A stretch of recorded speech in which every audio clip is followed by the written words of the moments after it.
Sorry, I'm gonna squish back.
purple and black, Susie Pierrepont and Leonard. There in doubles land, this is Andrew Slater coming from the University Club in Boston, accompanied by Will Hartigan, who's an SDA Tour player, had a great result a few weeks ago at the Briggs Cup. Will, what do you think about 4 forehands on the court today? 4 forehands. I think up the middle is going to be a good spot.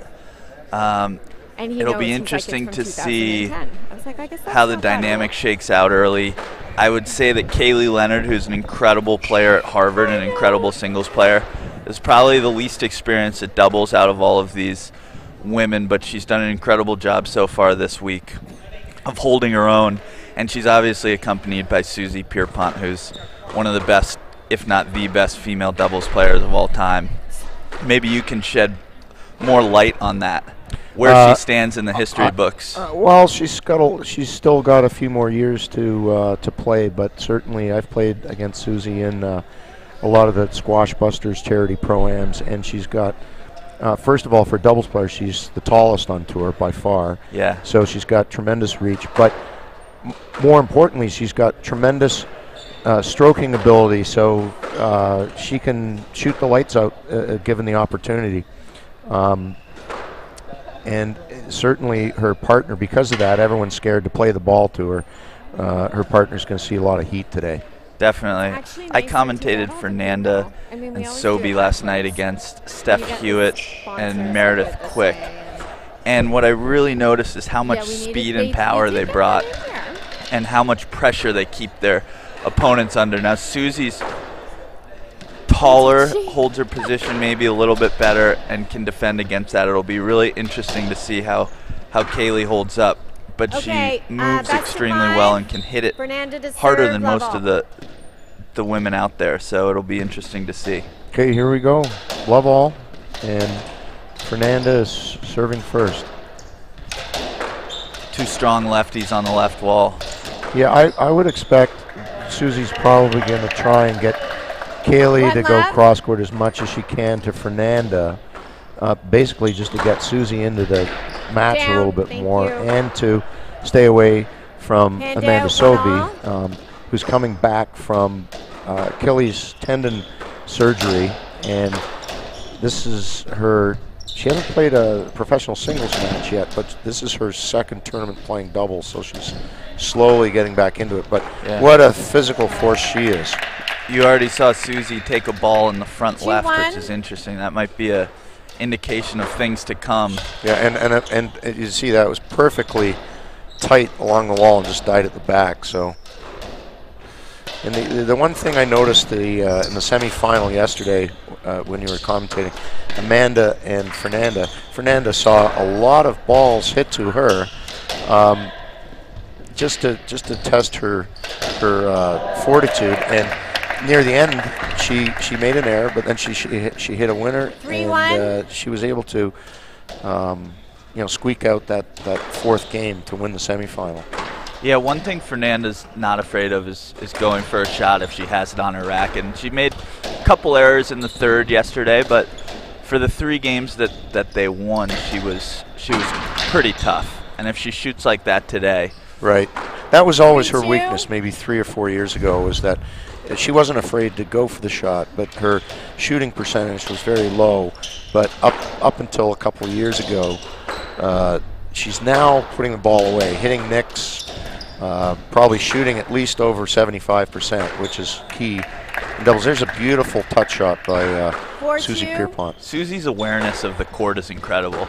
She's already had a couple easy winners just from knowing where her opponents are on counters.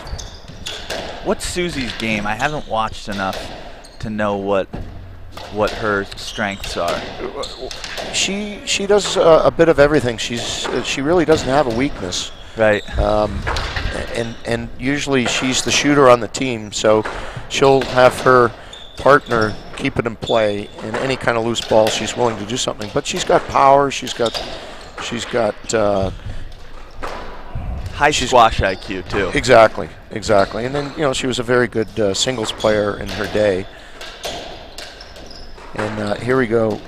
She's trying to go short to Fernanda, who's scrambling up I to like the the way front. Kaylee brought in a couple short counters up there, kind of showing glimpses of her good hands from singles. She's getting physical with Sobhy, keeping her honest. Down. Yeah, well, there was a mistake. She had about 3. There's a big cheer from the crowd. Whether you know that or not out there, there's our large crowd. Amanda Sobhy is the touring pro for the University Club of Boston. and she just hit a terrific reverse.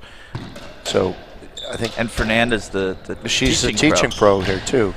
Now, Kaylee, I guess she went 3 times down the wall to Amanda, and then paid the price. So they might just tighten that up and go a little bit more to Fernanda. Just not because Amanda's so strong, but they might try and rattle Fernanda a little bit. But she's got a lot of experience now. Right, and certainly if Kaylee's off balance and she can't get a lot of power on it, she's going to want to lift it, slow it down, get it back over to Fernanda. Right side. Although that was a great straight rail that she just hit for a winner against Sobhy.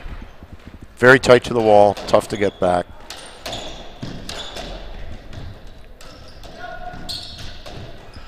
I found yesterday that when Amanda goes for shots, she really hits them hard. Yes, she hits them like she means them. Yeah, exactly. Yeah, full tilt. And whether people are out there watching who are strictly singles players watching doubles, the ball is different. So if you hit it firmly, the ball stays down and becomes it kind of skids a little bit. So it pays to hit the ball firmly when you're going for something short. While in softball, it kind of bounces up a little bit. Ooh, was that up? What a great lunging counter from Susie off a great hold by Amanda. That's where her height comes into becomes a factor. 6-5. I like what's developing over here on the left wall. 2 strong lefties, hard hitting, kind of taking it at each other. Reminds me of when you and I play slates. Yeah, that was probably in your dreams, because I can't hit it that hard anymore. I have to rely on my cunning and my positioning and the speed of my partner. Too humble. Yeah.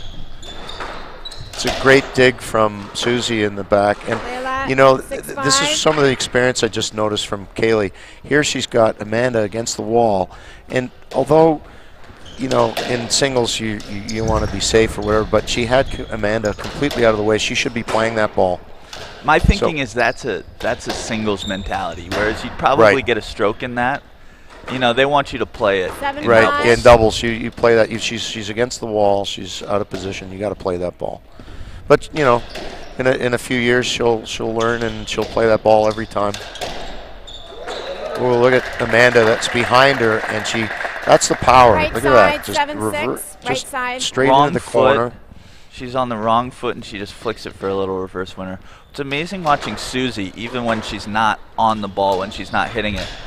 It's how good her positioning is and how effortless her movement is. Well, she can do that because she's so tall. She's two strides in front of the tee line, because if she were to be lobbed, she's got the height to get it, and she's got the arm length to get it if a hard crosscourt comes by. So 9-6. Big advantage to be big and strong in doubles. Definitely.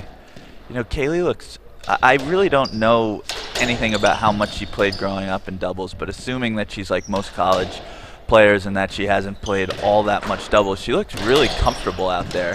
Yeah, Susie told me she played in her baptism in real tough doubles was in the U.S. Nationals 4 years ago. So she's played at a reasonably high level, but this is definitely the strongest team she's ever faced.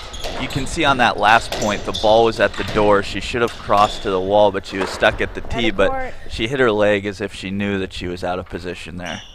That was a hard one for me to learn. It took about a year and a half before I started moving to the wall. Yeah, you got to be a deer in the headlights, and you're always watching the ball. So a lot of people I see try and cross with their backs to the ball, and they pay the price sometimes with the blue enema. That was good up the Kaylee, middle. She tried to catch, and Amanda went right back. Look at this. She didn't call a let right through to Kaylee's back, and the two of them are looking at each other like, "Oh, it's hand out." Oh, we should have called a let. That was you. Where were you? Yeah, that's yours. That's a good spot for both teams, I think, up the middle. I noticed yesterday that Amanda hits her length with such good weight. She hits it so that the second bounce is really close to the back nick, right? Which is incredible considering how hard she's hitting it. Really keeps it low and hits it with good spin.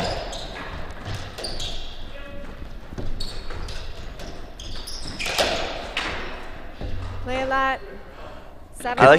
Pretty good cross court there. She was trying to use Susie as a screen, and Fernanda knew that and called a let. So we're replaying the point there, and that's a winner. 7-12. Not much you can do against that. Front wall side Nick, nice shot. 8-12. So I think that 65–70% of the balls have gone to Kaylee so far. Right. Yeah, I would expect more coming up, but although Susie just hit one into the tin from the back of the court, so. And it's always tough to stay super engaged when you're not seeing as many balls. Right. But she's certainly experienced enough that she'll be able to handle it. Great cover from Susie. Yeah, she saw that Kaylee was having trouble, and look at the recovery. Amanda let it go. Oops. Hits the back wall Nick and spins out. So Leonard and Pierrepont 13-8. This is makings of a potential upset.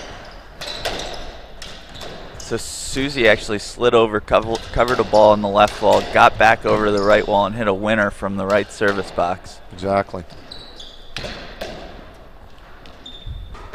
This is Amanda rolled her wrist there, hammered it into the tin. She won't be happy with that.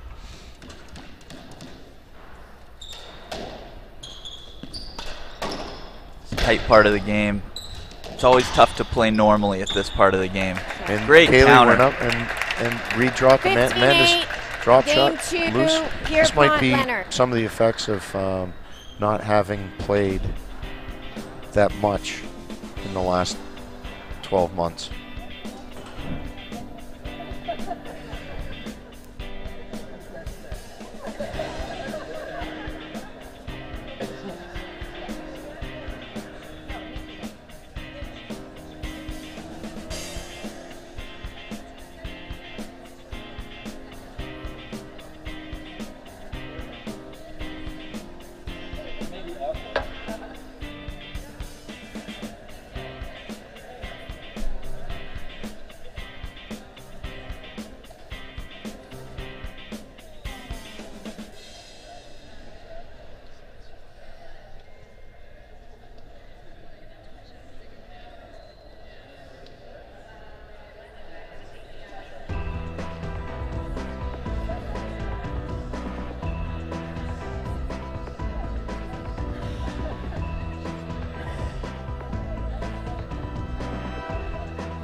For the start of Game 2, once again, this is Andrew Slater coming from the University Club of Boston.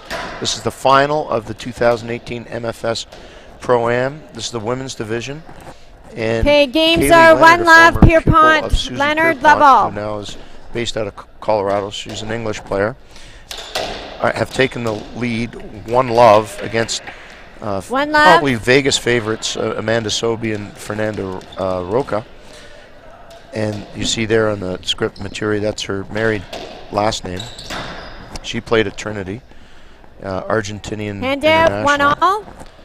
And of course, you can tell by Amanda's dress that she's got the USA on the back. She's the #1 player ever for the US in singles. That could be a let point. Ooh, we've got I think they got lucky there in that they're just playing a let. I think Susie Pierrepont expected a let point to be called. It's fair to say that Amanda, based on achievements and rankings, is the best American male or female squash player ever, probably, right? I'd have to put Mark Talbot in there too, because he beat a couple of if you go top back to tens the in his day. Yeah, and he had a few wins over Jahangir Khan. Out of court. But still, definitely in the women's, Amanda's head and during the shoulders above softball ever. era. Yes. So I think last game, Amanda and Fernanda, they did a pretty good job of controlling the red line, so they saw opportunities, but they just made too many errors. Exactly, didn't convert. Shooting percentage way down. But they've taken the lead in the second game, and they're probably going to tighten the ship up. And I think they were probably surprised. I was a little surprised last game at how many quick counter winners Kaylee got over there on the left wall. And we just saw Susie with a forehand front wall side nick drop that just basically fell at Amanda's feet. There's some good length from Amanda. Nothing too flashy, but look at that. Just sound. Just died at the back. She backed her opponent up and play a lap. That's what we talked about. It's really playing with fire, going up and down the wall with Sobhy because of how strong she is, how hard she can hit it. Right, she can hit it, and you don't think you think you have plenty of time because it's going to come off the back wall, but it's just dying back there. I like this dynamic between Susie and Kaylee. You know, Susie has the court covered so well because of her squash IQ. Right, look at this backhand cross draw. For all, Kaylee on the right. Hands. Right, and she's fired up a couple of nice lobs from that position, so you could see Fernanda hanging back just a little bit to guard against the lob, but good pick off the wall. Yes.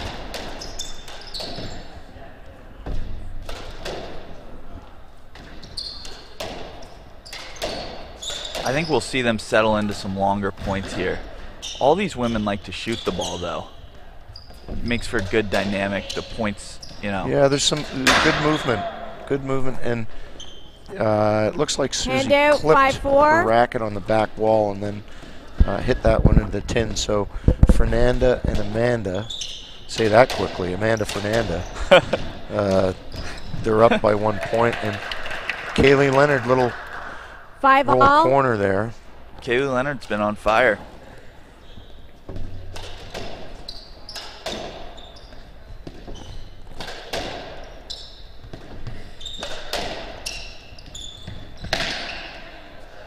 Okay, trouble in the back. Good cross from Fernanda. 6-5, She's good at hitting those really hard breaking crosses that are tough to volley to move the team to the back of the court. She was doing that yesterday, and she really kept Meredith in the back often. Yeah, she plays in the men's division in the Mass States, and she plays also in the mixed doubles, and she plays right wall in the mixed doubles, so she's constantly hitting it to the left wall. So her cross court is actually probably the best part of her game. Be honest, have you ever gotten a win against her? No, I've never beaten any women. Wow. I've never beaten anyone. I've lost to Susie. I've lost to Mary McKee. I've lost to Amanda, Fernanda. You know, 7-5. I'm just too nice a guy. That's all I can say. Takes a humble man to admit that, Slater. There's a. You know, the women look at me in the draw and go, "There's another win. That guy is such a gentleman. He's helping my career." Is that really what it is? I think if it's not, it's got to be something else. Strength. So Amanda and Fernanda are up 8-5, and look at that. Amanda is constantly trying to hit that right corner, either a reverse or. She loves that shot. She loves stepping up and hitting that reverse from the middle of the court. Hard backhand on the left wall. Yeah, when she takes her full stride, she doesn't fool around. She hits it. That thing bounced about 6 times before it got to Susie. She hits it with authority. Yeah.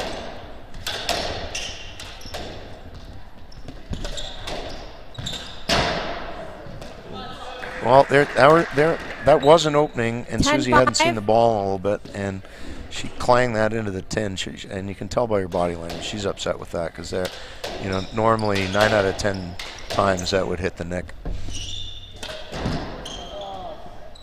Couple quick tins from both teams. They're both seeing opportunities and just not converting. Yeah, it's a right shot from Fernanda. It didn't have to be that good. I mean, Kaylee was there, but you're Amanda trying to go through the middle on Kaylee. Kaylee saw it coming.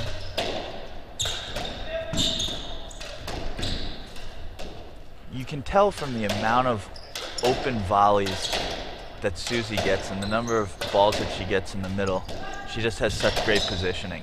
That's why shooting her is so difficult. Right. It's a dangerous game.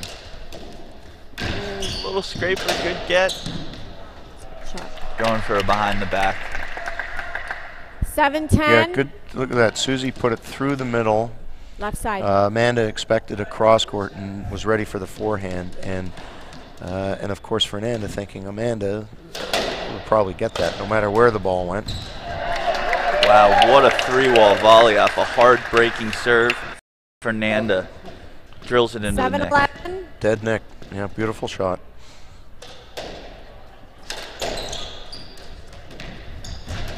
Good get. So Sobhy. Suzy, the story behind this team is that Suzy was, when she was working in Connecticut, was Kaylee's coach for many years when she was a junior. At Greenwich Academy, right? 8-11.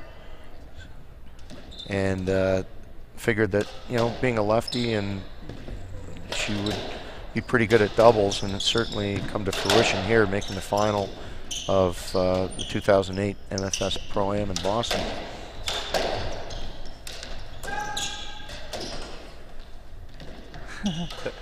Got a visitor here, Robin Clarke. He's in the finals today. He's played great. Yeah, he's looking to take some tips from the women here. He's what could only be said as 9-11. violating Slater right now. He plays left wall, so he doesn't know how to hit a forehand. And all these girls are hitting really, really good forehands. So that's why he's paying attention to this match. Very good opportunity for Mr. Clarke to win a big championship here with his partner, Scott Arnold. 9-11. So Leonard and Pierrepont have brought it back, closed the gap. It was 10-6. It's now 11-9. It's amazing how leads can slip away in doubles and how much of a momentum game it is. Oh yeah, just the momentum shifts are legendary. Especially with... We don't have time to tell. I've got so many stories of being up, 10 points and losing the match type of thing. So I had a 14-7 this year against Graham and JR that slipped away really quickly. Yeah, you got to forget those. You got to forget those. Okay, Kaylee Leonard playing a let, reserving here. Amanda, she goes around the world to Suzy. And perfect round the world, and Suzy let it go just a little too much and had trouble in the back, did not get it back. I find that the walls here are sticky and the back of the court can be a little slow sometimes. Do you ever find that? Balls die in the back. Yeah, you know what I think for people that don't know, we've had horrific weather here in Boston. I'm Canadian and I'm complaining. Was good. Hard to believe. Do you think she gets a let there? I would give her a let. I would give her a let. She's fast enough. I think she gets that ball, but and are you asking for a let? You know, it's a pretty good rail from Sobhy. Yeah. No let from Steph. No let. Ooh. 13-9 but left. Her line judges upheld it. So once again, Amanda's length creating problems for Kaylee Leonard. But to go back to the slowness of the court, the court is actually dowel lock maple built by Gordy Anderson. 13-9 left. And you can play either game. You can play a power game. You can play a drop lob game. But the problem is that the weather here in Boston the last week has been 0 degrees Fahrenheit. 14-9. And we've had a ton of snow, and it's cold out there. I've noticed in the last week I cannot get my lob back there well enough, and I'm setting people up, and I am very frustrated with how slow it is back. Yeah, you really got to take it higher and hit it harder than you got to be very careful. Do. And 14-10 and this is something ball. that definitely, if you're playing Suzy Pierrepont, if you can't get that lob to the back of the court, she's going to take her overhead and hammer it into the neck. So, game ball, 10 by Suzy. Suzy's not happy. Sobhy, Rocha. 1-1. 1-1. So the ladies are going to have 2 minutes till the next game. We'll see you soon.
Okay, games all right, are we're back 1-all. for game level. 3. Games are tied 1-1. This is the final of the 2018 MFS Pro-Am coming from the University Club of Boston. This is Andrew Slater reporting and commentating for you out there in doubles land. I'm here with Will Hardigan, who is not only a new member of the club here, but he is a current tour player and has made a tremendous semi-final result in the Briggs Cup, a tournament before this. Will, 1-1, what do you foresee in the next couple of games? I would be surprised if the action didn't buckle down a little more. The points get longer and they stop shooting so right much. Side.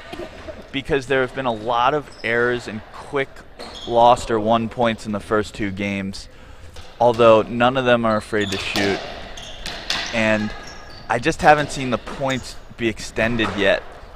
Right, just look at that. So Amanda went for a shot hands. off the serve. It was good retrieval, and then Susie from the back of the court caught Fernanda probably a little too far back. When you have someone in the back of the court, you really want to be 2 steps in front of the red line, because the only shot that can beat you is that quick drop shot.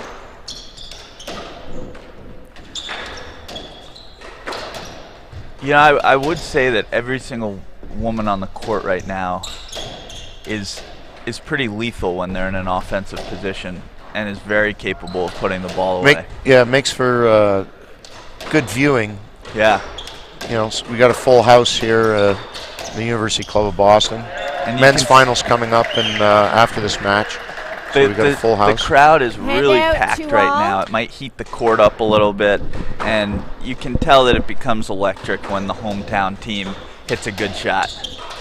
Yeah, Fernanda hit a cross-court nick there, and she was fully cognizant that Susie might be able to get that because she saw it, but it did nick out, and tremendous shot by Fernanda, hence the crowd reaction. She's a teaching pro here at the club. She's been here for maybe 10 years. You know, if I'm Susie and Kaylee between that last game, I think going into this match, there may have been question marks as to how it would feel with them out on court, what the dynamic would be, whether they would be outpowered. And I think it's very clear at this point that this is an even matchup, left and side. that they just need to settle down. They made a couple quick errors at the end of the last game, but other than that, they're playing them even, and they're in position a lot of the time to go for winners.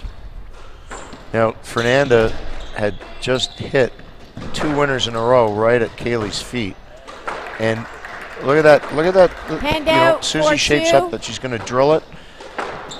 Very good deception, and just feathers it into the nick for the point. So currently, Kaylee and Susie are up in this third game. I love how every court that you play on, every weekend that you play a tournament is totally different. What would you say your favorite doubles court on the 4-3. face of the earth is? Oh, I have Do a you few. have a favorite? I do. I think the Pierce family court at the Kinwood Club, I think I've had some tremendous Handout results for all. there. What type of surface? It's the same maple wood dowel walk court that this is. We have a higher ceiling in Philadelphia. That's the U.S. Nationals are there this year, so I'm very keen to get back there. But That's another singles call. She's looking for a stroke. yeah, I don't the think ball's she'll not get there. it. Yeah, the ball's not there for her. She had Amanda scrambling to get out of the way, so she should have played that. You're absolutely right. 5-4. Another nick from Fernanda. Great nick from Fernanda. Fernanda's quite capable of doing that, maybe 5-6 times in a row.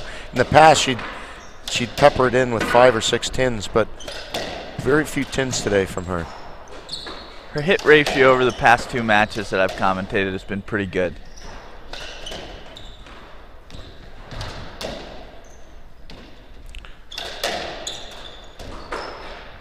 I would think that Amanda and Fernanda's game plan, at least going into the match, was hit most of the balls to the left wall. But they're finding that Kaylee's forehand is so strong, and she's incredibly fast, and she's capable of hitting winners, that I don't think there's a gap on the court to expose like they may have thought there. Yeah, exactly. I think if they play... Wow. Yeah, Amanda gets the crowd pumped up here because she had an overhead and just slammed a front wall side nick, dead nick. Right side, 6-4. I love the way she hits that so hard, but because of the way she hits it, it with stays authority, down. very decisive, and she just winds up and drills it into the net. Down. Another winner, back of the court too. This is a 7-4. shot fest here.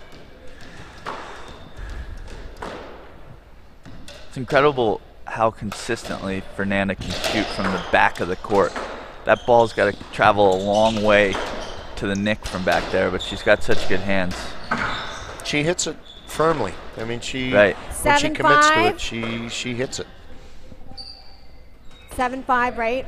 Very good stroke production from Fernanda.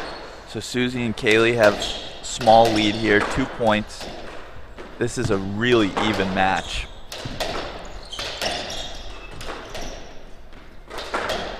Who would you say is controlling the points the most right now? Well, I would have said Fernanda Handout, up until 6-7. that error into the tin, so that lead by Amanda Fernanda is down to 1. Going back and forth. Out of court. 7-all.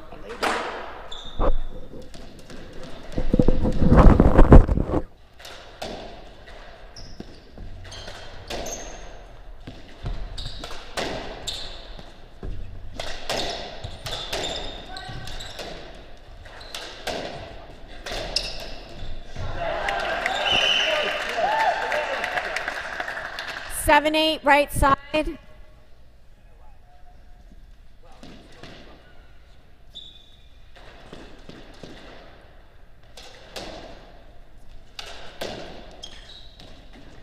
Eight 7 for Amanda Fernanda. Out of court. And Amanda just hit a very loose backhand into the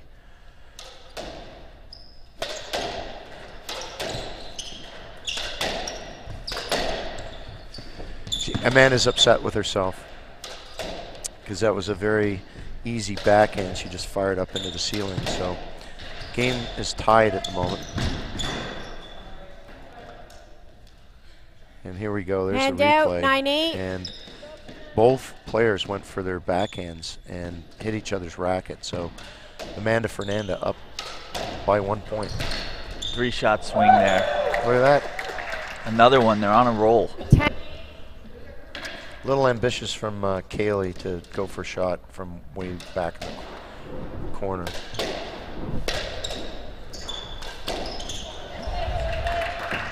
Tight ball hit by Susie. And that's incredible hands the way that was. Yeah, she changed her mind. Fernanda thought it was going to be a roll. She moved up for the roll, and it was a straight draw.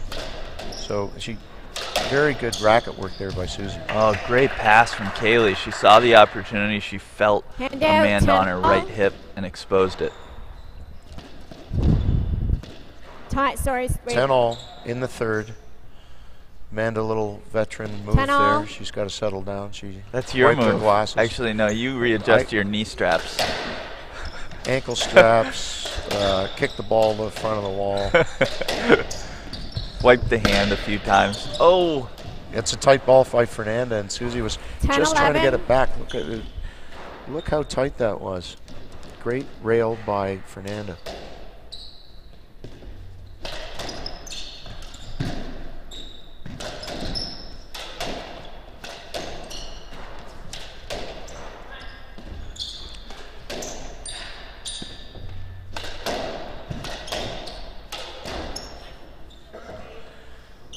Kaylee on her back foot tried to hit a front wall side nick and missed it.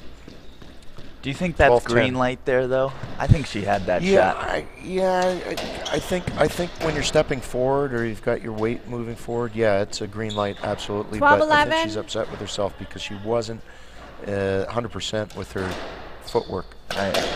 And at this point in the game, it is so painful to give up racket errors like that.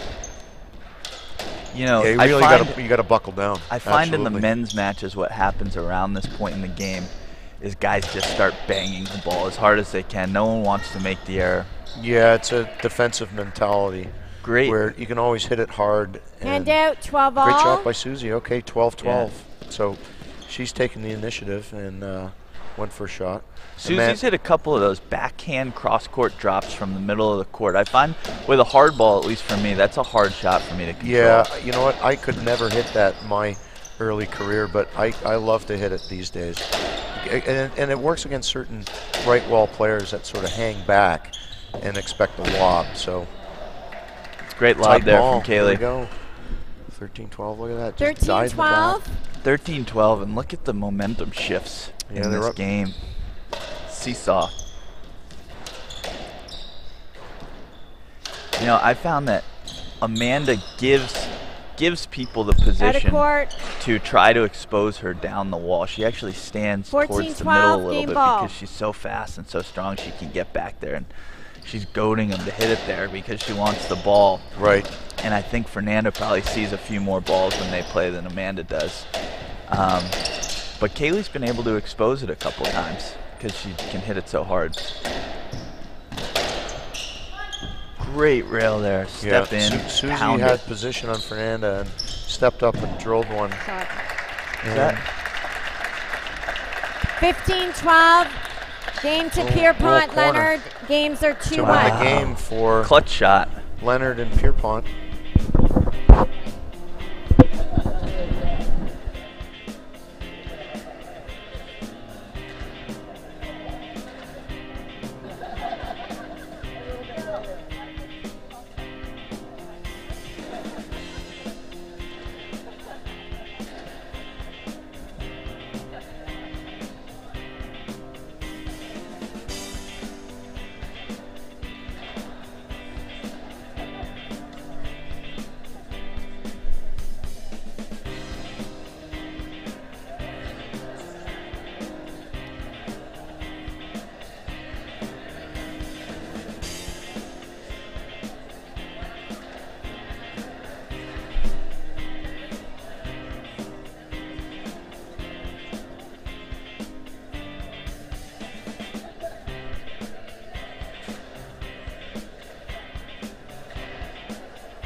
my God.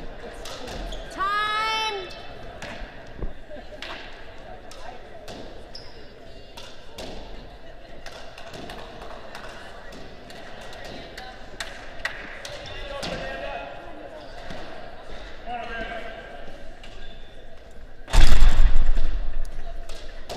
Okay, games are okay, 2-1. we're back live. University Double. Club of Boston. This is Andrew Slater with Will Hartigan, and to our surprise, Amanda Fernanda are down 1-2. Suzy Pierrepont serving, and her pupil, Kaylee Leonard, really not cracking at the moment in this match.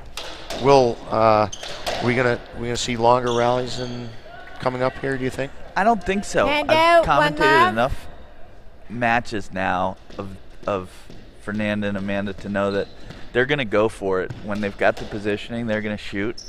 And yeah, as just happened there, Fernanda had an opening and just hit a beautiful straight drop on Suzy's side.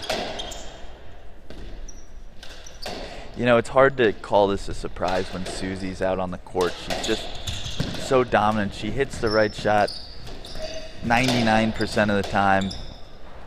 She's strong, she's fast, great hands, and I'm really impressed with her partner today. She's been extremely strong. She also seems to have a good sense of the doubles court. Yeah, she's not cracking at the moment. We haven't really seeing a little bit more now from Fernanda going cross court. I found for me when I switch from singles to doubles, and I find watching singles players who switch to doubles, that there's an adjustment period in terms of patience.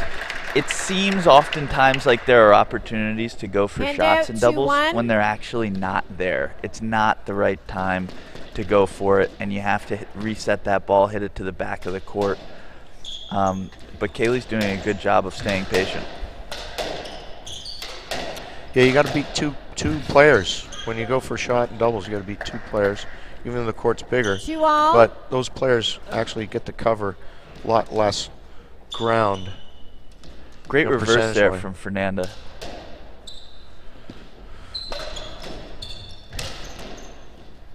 Hand out, 3-2. A little awkward from Kaylee. She wasn't too sure what she should be doing, and she kind of hesitated.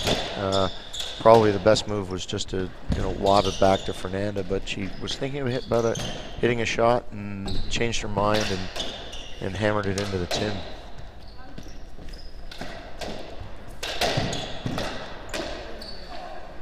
Fernanda's taking a little bit of heat here. 3-all. Yeah.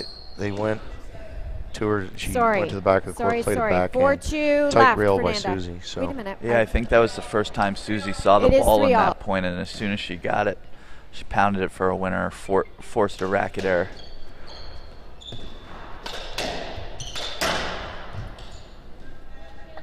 Whoops. Hand out. This is where Amanda should go over to Fernanda and say, "Oh, she did. Okay, just settle down. We're down now. No more errors."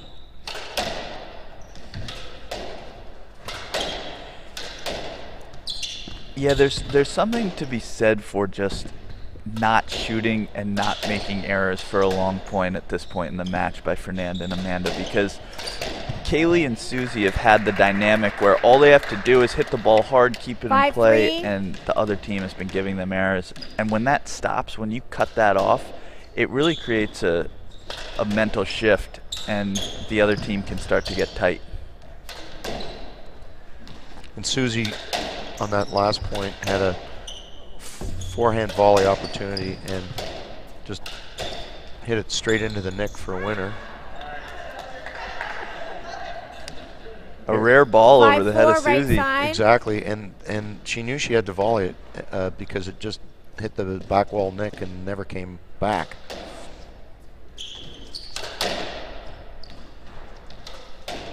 So they've closed the gap to one here. And Amanda kind of laughed at it because her game is not known for her lobbing ability. Wow, was that up? Left.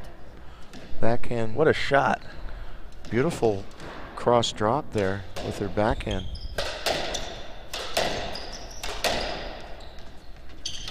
See, that's the dangerous spot on the left wall with Sobhy. If you leave anything loose, she's capable of pounding it down the wall for a winner. Out of court. Another tough error. They're gonna need something to change here. Yeah, the hometown favorite's down 4-7.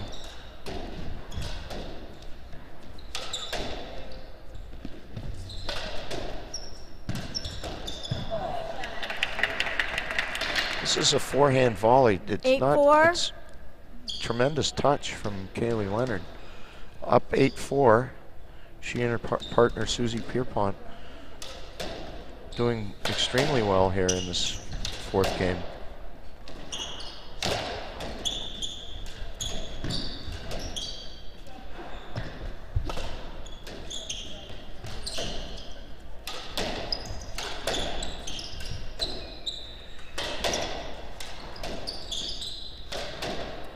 Fernanda keeps hitting it cross court to Kaylee, hoping that she can break her down. You can see at this point in a match like this, Amanda goes into grind mode. Down, thanks. Okay, little cross drop by Fernanda that Kaylee was just out of reach. 5-8. Fernanda serving to Kaylee, 5-8 in the fourth game. The crowd really explodes every time they win a point. Everyone wants us to go 5. Well, they're good. They're good. If it's a true winner, yeah, they'll go crazy. They're not gonna 5-9. cheer on a tin or anything like that. They're a very knowledgeable squash crowd here in Boston.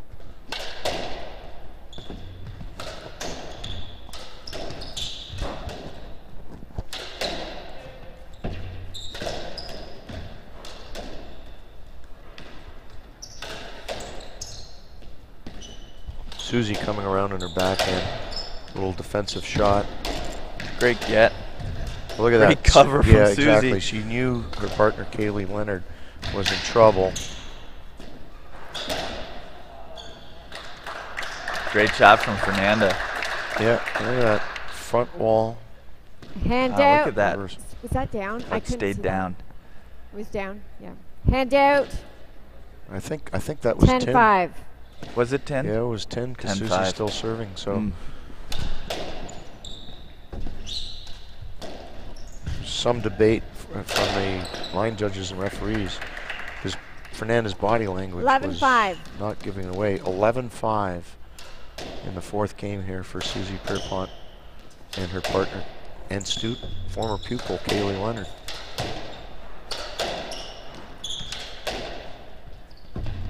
As they've really started to pick on Fernanda, she's tried to force it more and more.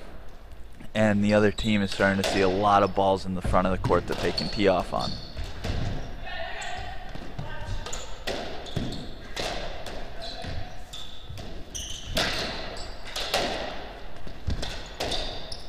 Well, that time Kaylee learned something. She had Amanda up against the wall. She didn't call a let. She tried to play it through the middle to win the point. And Fernanda, little backhand reverse.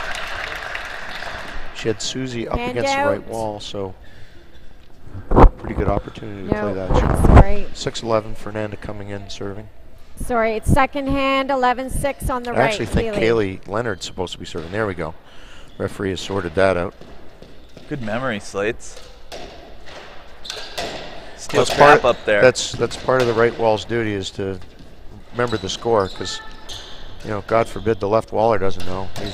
You know, you just get the red carpet out for him or her, and they just play. All right, a little bit of a run here started by Fernanda and Amanda. Let's see if they can keep it going. Reversed by Amanda. Hand out, 7-11. There's a buzz in the crowd now. They're trying to urge them on.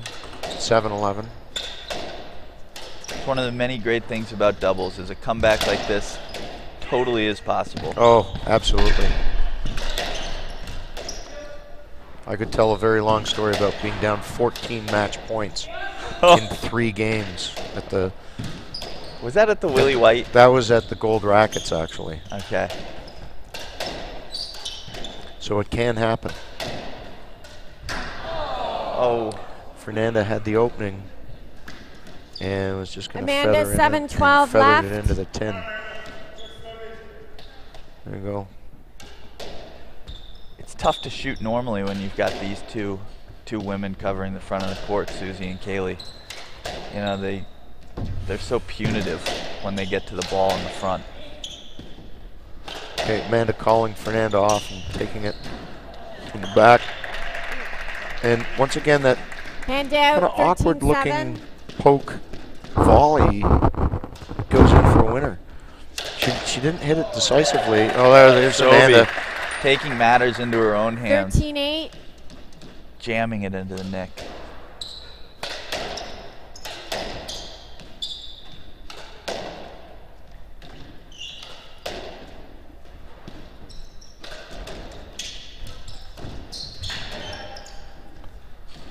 So usually these two players, Amanda Sobhy and Susie Pierrepont, have gone down to Johns Island to play on that wonderful doubles court down there coming up in a few weeks. But she's got a singles commitment in Cleveland. 9-13. And Johns Island supports the women in May. Does Sobhy and Susie ever play together in doubles? You know, that would be quite a matchup. They'd be quite a team, but I don't know whether they've talked. 9-14. The women I know are very gentle with each other as far as dropping players and saying goodbye to.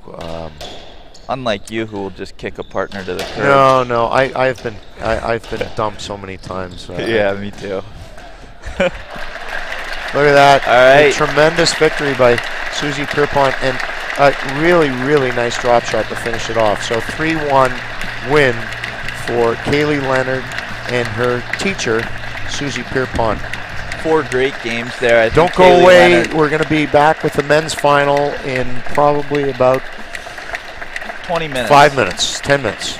15 minutes. See you soon in doubles squash land.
MFS Pro-Am Boston. In white, Arnold and Clarke. In blue, Ferreira, Badan. Best of 5 games. Love all.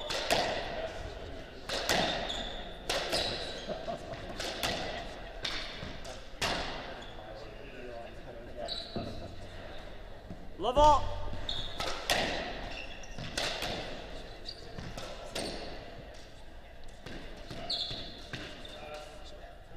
JR Susie. Love all. Sorry, John Roberts. Love all.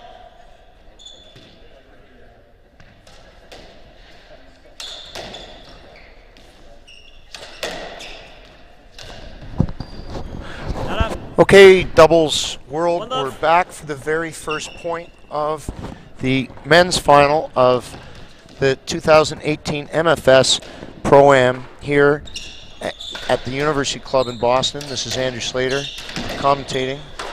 Alongside me is SDA Tour player Will Hartigan, who is not only a member of the University Club of Boston, but has had some tremendous results in the men's division recently. Thanks, Slade. True love. So what do you expect from this match, Will? You've got 2 veterans in blue and 2 guys from Toronto. So I think it would be difficult to say that either team here is a favorite. I think Mikey and Swiss are higher ranked, but that's really more of a function of how many tournaments they've played together. Robin Clarke doesn't play all that many tournaments. He might play 5 or 6 a year, and every time he does, you know, he gets to the semis or the finals. This team of Arnold and Clarke in their last tournament had match ball against Monik and Mudge, which is one of the most rare feats that you could have in the sport. And I believe that Monik Maturi, who's from India and went to Trinity College, and Damien Mudge from Australia, I don't believe they've ever lost. A few teams they lost once, and they lost to the team in blue in their debut showing. The first tournament they ever played together, they lost to Mikey and Swiss in 5 games. And the only reason I know that data point is because of the write-up that Rob Dinnerman did in the pamphlet this week. And you should really read that, because he gets into the weeds on some of the data that no one else would ever know about.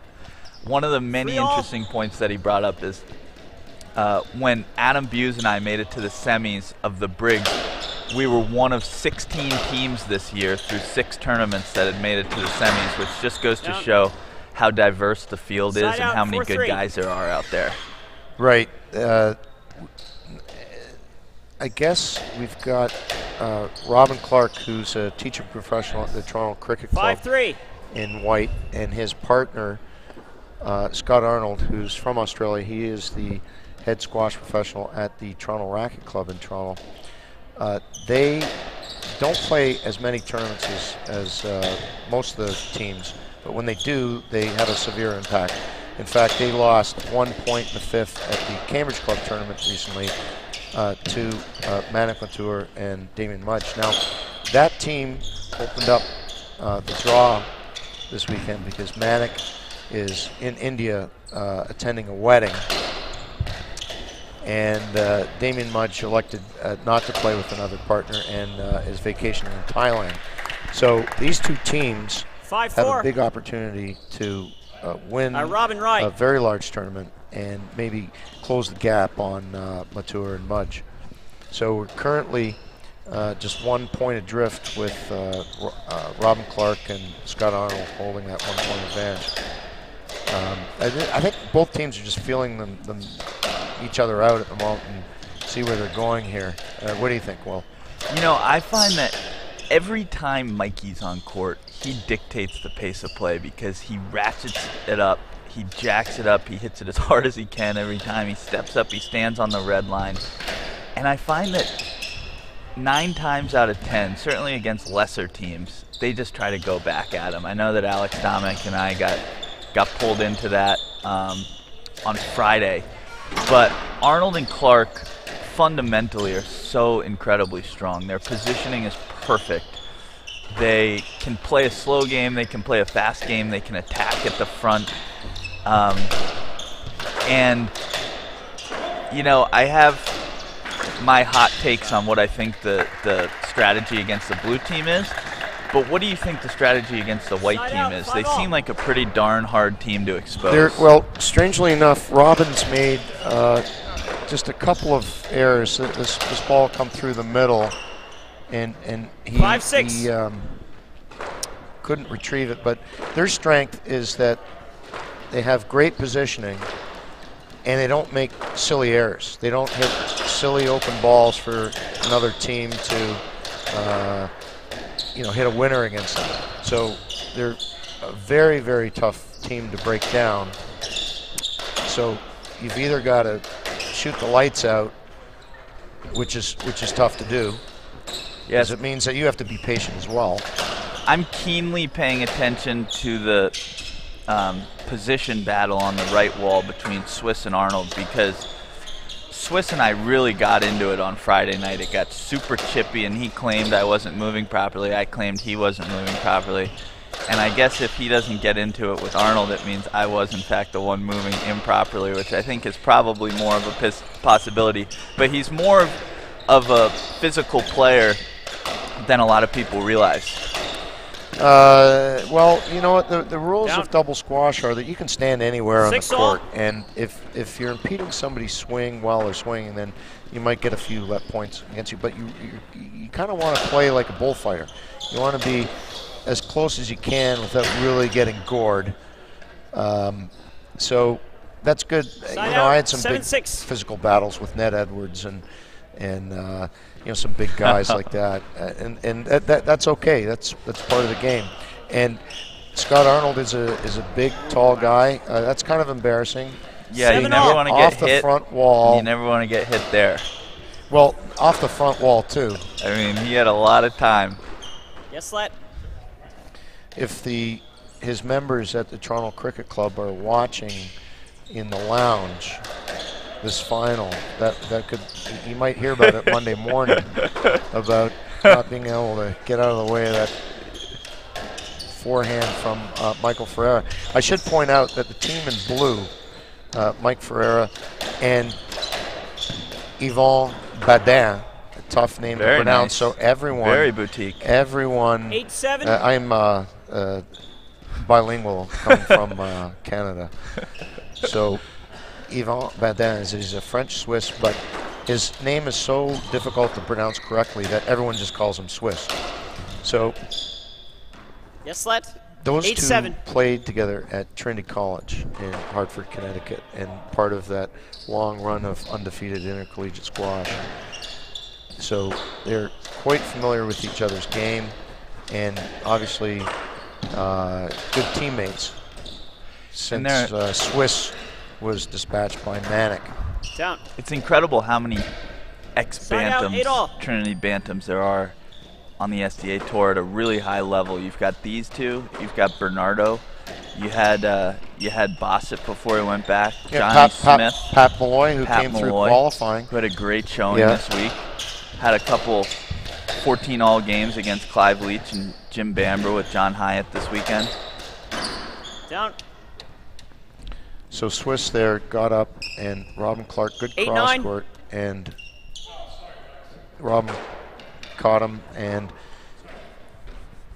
couple rare errors from Swiss. He is known, so he is always, over the past 6, 7, 8 years on the SDA, he has played with people that have made it so that he sees most of the balls.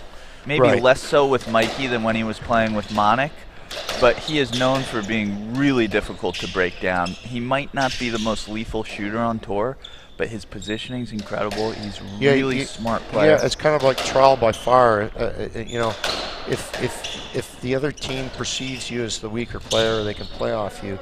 It's actually pretty good for a few years, because you see a lot of the balls. You learn by experience what not to do, what balls not to hit, and you gain tremendous experience from that. So looks like he's going to still see a lot of balls from Clarke and Arnold. And there, that cross court is a tough one, right at the knees of Robin Clarke. Yeah, that was a great spot. He has he has good ball control and precision, and while he may not go for that reverse all that often or nicks up front, he gets a lot of winners on straight rails up the line and crosses that are breaking right at the floor. Yeah, standard defensive play. I mean, when you're set up or you're not too sure what to do, you know, those are the two things that you can do right off the bat that aren't going to get you in trouble. Good finish from Robin there.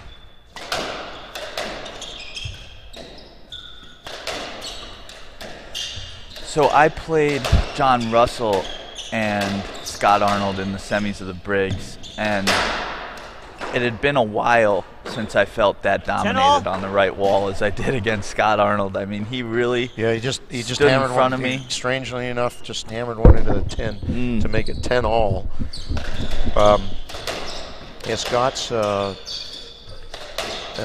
very large guy, good stroke work, very patient. So it takes a long time to break him down. So I think right now it's pretty clear that White's game plan is to pound Swiss, and Blue's game plan is to pound Scott Arnold, although interestingly enough they've gotten a couple quick rare errors from Scott Arnold. Yeah, he's probably not used to being picked on. I know Rob and Clarke back in the past to play this team. They would play 80% of the balls to Rob, and 11-all. You know, recently he's really been coming through. So 11-all here. Michael Ferreira serving to Scott Arnold. Hard serve.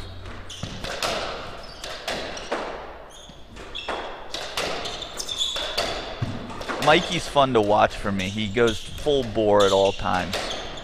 He cranks it up to 11 on the dial right at the beginning of the match and leaves it there all match. And he really hopes that his partner will stay there with him the whole time. So, you know, if you're watching it closely right now, there's a lot of standing on the red line from Swiss and Mikey and pounding it as hard as they can. Yeah, both teams trying to gain some type of positioning where they could maybe go for a shot. But, you know, it's the first game. They're feeling each other out. They're trying to figure out what type of game. Side and out. A reverse winner 12-11. by Scott Arnold. It's incredible when the ball's moving this fast to be able to take all the speed off it like that. 12-11. Well, look at that. Scott Arnold, very short backswing. He just kind of bumped it into the corner for the reverse. And Swiss didn't even see it. It happened so quickly. He was kind of caught. It's a great spot right at his left hip. 13-11. Robin Clarke, tall, strong, takes a big stride and fires it through the middle. It's a good angle, up by 2 points. Robin Clarke, Scott Arnold. That's an inside-out serve to get the Swiss's backhand. I never thought of Robin Clarke as a hard hitter, but he gets really good wood on it over there on the left wall. Yeah, you know, it's tough when you're a left waller to, you know, Gary Waite would tee it up on the backhand, and you can see Michael Ferreira can really, with a two-handed backhand, can really crank it on the left wall. Robin, he's more of a skilled backhand player. He's not, and there's a bad error by Swiss. He had an opening there, decided to go for the shot, game ball, hammered it into the tin. So game ball for Robin Clarke, Scott Arnold.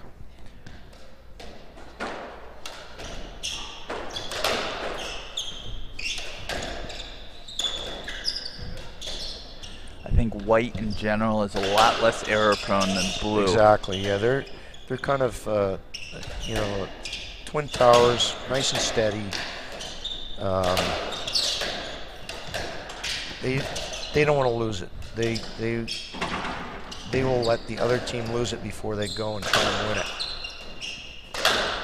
Although right there, Scott Arnold getting his shot from Mikey. He's not up. First game, third one Clarke lucky. and Arnold, 15-11. Full 1-love. Smash to the other blue team. And first game to Robin Clarke, Scott Arnold, 15-11. We'll be back in 90 seconds.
Squash doubles land. This is Andrew Slater commentating from the University Club in Clarke, Boston. Arnold, 1 game to love. I'm Second here with game, Will love. Hartigan, SDA Tour player who's had a good run of late.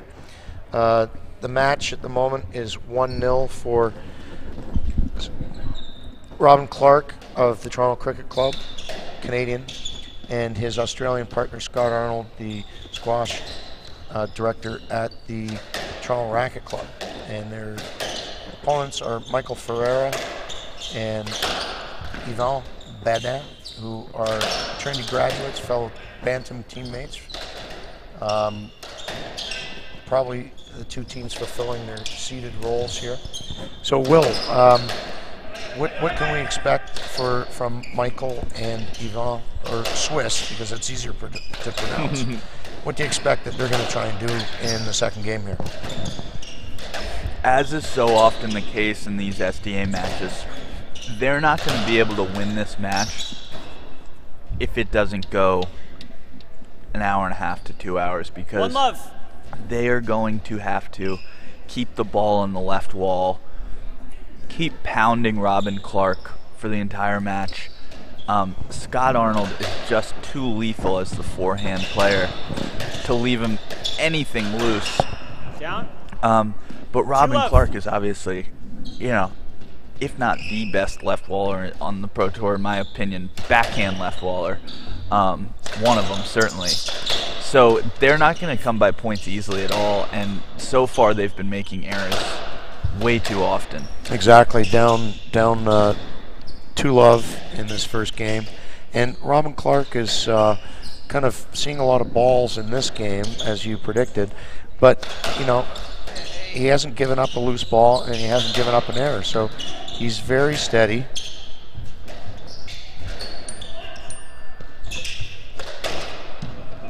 Here we go, Swiss from the back of the court, and no let.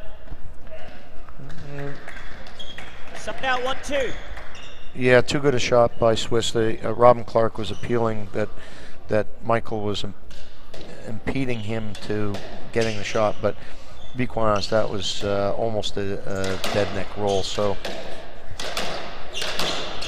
the referees have overruled, have basically maintained that it was a no-let call. So good shot by Swiss. Are the clubs that these two are pros at, either one of them, is it the one that burned down in Toronto recently? No, that was the Badminton and Racket Club. My father was a member there. Really? Yeah. He Is burned that down about a year after he died. And what's been the fate so far? I mean, is it done? No, they're going to rebuild. The squash courts were saved. The fire started in the electrical room, and it was an all wood building, and tremendous doubles community there at the Badminton Racket Club. And they're going to rebuild the clubhouse. They're in trailers at the moment, so they've got indoor tennis, and the squash courts were safe, luckily, but all the dining and locker rooms were destroyed. Such a shame. Toronto is such an epic squash doubles community. I've heard a lot about the league that goes on. Oh, it's the beer league. One, it's a very high level of play, but two, it's a lot of really good people having a lot of fun. Yeah, well, I'll tell you about that league. There are 10 teams in the A division, and you play a home and home, so that's 18 matches in all, and pretty well all the pros in Toronto play. And then you've got the B1, B2 league, same thing. Tremendous number of doubles courts and players in Toronto. Yes, let. Okay, we're playing the let there. Cross court by Scott Arnold. It's Mike on the left. Michael really didn't see all that well, and he probably would have had to hit the side wall, probably a loose ball, because Robin Clarke was setting up a nice screen. So better play it safe, call let, than give up a big opportunity. Now, Robin Clarke got a good cross court in there on Swiss. Straight. That's something they're going to have to address, since Robin Clarke and Scott Arnold are up 4-1. Yeah, you see Swiss has made a couple more racket errors this match than he normally does. And I think part of what I would attribute that to is how big Scott Arnold is and how good his positioning is, and how many times Swiss is blocked behind him when Robin rips one of those cross courts at him. Because I know when I played him at the Briggs, he creates a huge blind spot that the ball crosses. If you're a right wall player, that's what you want to do. You really don't want to make it easy for your opponent. And Michael Ferreira finally saw kind of an open ball from the back and tried to do too much there. Made an error, was really upset with himself because he knew he got suckered into trying to do too much. And here, little roll corner that just died at the wall. So nice shot. So one error, one winner from Michael just then. I find that against the blue team, the points end when Mikey's hitting winners. That's when points. He just hammered one into the tin, so that ended quickly off the return of serve. Yeah, and oftentimes you can sense that he really feels the need to hit winners and forces it a little bit. Yes, Let. And as a result, they're a streaky team. They can go on incredible runs. A 6-2 deficit is not too big for them to come back from pretty quickly. But at the same time, you know, the momentum is not in their favor right now. What would you do if you were blue against this white team to shake it up a little bit? Well, I would basically have Swiss just be steady and try and get Michael into the game. So Michael's hit a couple winners here, and I think he senses that he's got to create the offense here, and I think that Robin, Clarke, and Scott Arnold kind of see that. They're just kind of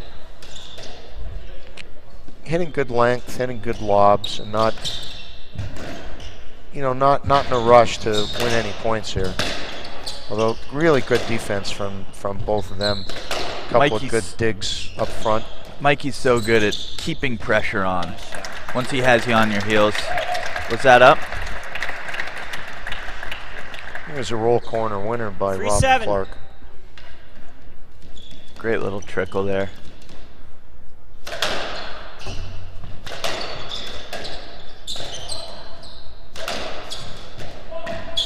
You know, there's something about Mikey's two-handed backhand that makes it incredibly difficult to break him down with pace, even if the ball's behind him.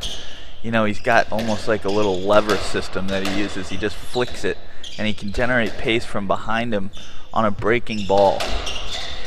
Yeah, you know, the two-handed backhand, when I play left wall, I use a two-handed backhand, release when I swing through. And I've taught a lot of people with like full two-handed backhands. Amy Gross, who is a really good player for Yale, won many U.S. Junior Open titles. But people seem to forget that Sharif Khan, who dominated hardball squash in the pros, won 13 out of 14 North American titles. He had a two-handed backhand. You see what Mikey did there? Ace alert. Yeah. Big ace alert. He's going for a Mexican drop shot off the serve, and he got the first one. Mexican drop shot. Haven't heard that one. So 6-7. Here we go. So Michael has started heating it up. Serve. Like Robin's trying to slow him down. I'm not ready. You know, please don't hit it hard at me. Mikey loves going for the aces. He aims for that corner. Yeah. And I'm embarrassed to tell you how many times Mike Ferreira has aced me. Yeah, you got to volley that, Will. You got to volley it. Don't let it go to the back wall. Because I tell you, the one time that, one of the few times that Jahangir Khan ever lost, he lost to Mario Sanchez from Mexico. Couple beat aces? Him at the Skylon.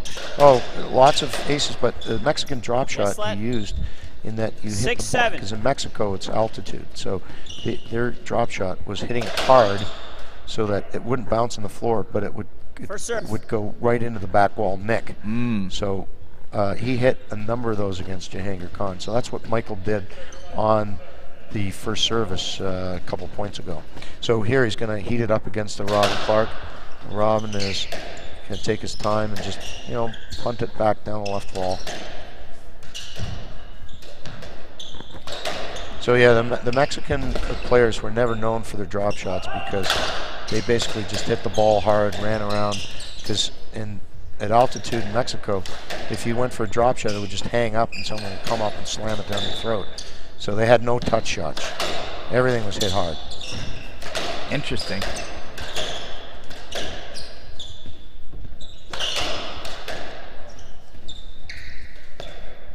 And Swiss is going to call a let there. 6-7. Probably a good idea. Scott Arnold was thinking the crossing, but he wanted Swiss to play that, but he ended up getting a let. So safety first. Scott Arnold spending a lot of time in front of Swiss, and I think a lot of that can be attributed to the crosses that Rob and Clarke are hitting to him. Right now they obviously have him under a lot of pressure. And Michaels is calling Swiss off a few times to play that forehand down the middle. That way Swiss doesn't have to exert that much energy and gets Michael in the game. Tremendous two-handed drop shot from Michael Ferreira. That's a classic Mikey, by the way. Anywhere from the back, he can shoot the two front corners as well as anyone. You know, hitting high and wide to Swiss is actually pretty dangerous because if it comes around and Mikey takes it at the door, I don't feel comfortable with Mikey hitting it at the door with a full swing. Yeah, if he's playing his forehand, yeah, you want to move up and you want to guard against the two corners. So if he goes through the middle, you still have a chance to you or your partner to pick it up off the back wall or at least stab and lob it up. But interesting, tied at 7-7. What was that? Was that a let? I think that was a winner by Scott Arnold. No, here we go. It was apparently a let. It was a 10 by Swiss. Oh, and Mikey off the 9-7 serve goes for too much and just feathers it into the 10. So big two. They're going to talk because they each made an error at a bad time where they didn't need to go for it. Now they're saying, okay, let's settle down and try and withstand this steady onslaught from Clarke and Arnold. Oh, good cross court by great width Rob there. And Clarke. Yeah. Swiss, but look at that. Swiss was behind Scott Arnold. And he goes up to the front. He thought he was there's going to be a roll corner, and he moved way too far up. And when you do that, you don't have that much time to see the cross court. And perfect width by Rob and Clarke. Great reverse by Mikey there. Rob and Clarke lets it go for Scott Arnold. Swiss lets it go for Michael Ferreira. There's a good spot up the middle. And right Robin really, he was just trying to get this back, and he framed it into the 10. He's upset with himself. That's a rare racket error from Robin Clarke. He's incredibly steady. That's why, he knows the team's strengths, and you can't give up loose balls like that, so he knows it.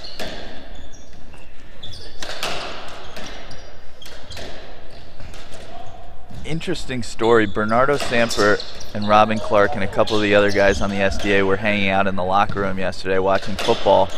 Bernardo was scrolling through his Instagram and came across a golf video of a guy hitting a golf ball at his buddy's head and knocking a cup off of his head. And he said, that looks a lot like Robin Clarke and Scott Arnold. It turned out to be them. The video has 1 million views and it's gone totally viral. Just adding a little color for the people out there. We've got a lot of skills. Yeah, it's some hand-eye coordination. So you can see a shot of the referee, Graham Bassett, who's the executive director of the Pro Doubles Tour. And I don't know whether it was broken, but they're going to replace the ball. The rules of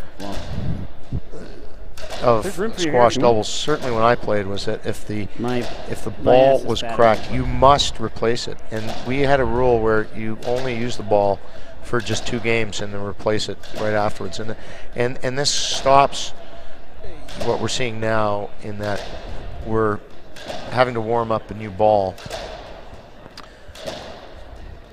You know, at the Minneapolis Club in Minneapolis, Minnesota, the guys have a tradition of playing Macho Man, which is when a ball breaks, they take the ball in the box, serve it with the box on it.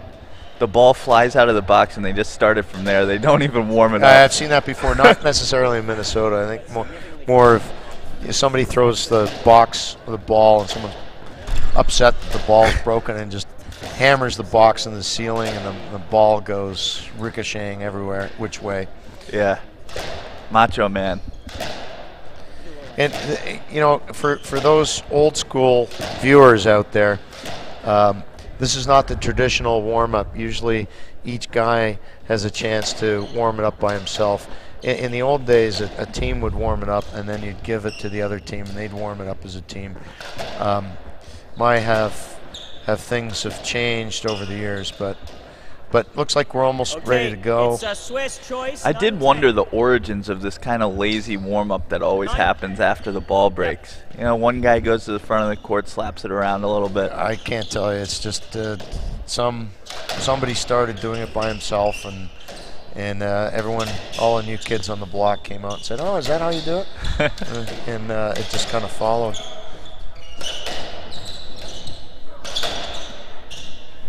You know, Mikey actually had a 5-game Pro-Am match against Ben Thorndike today. In the final, yes.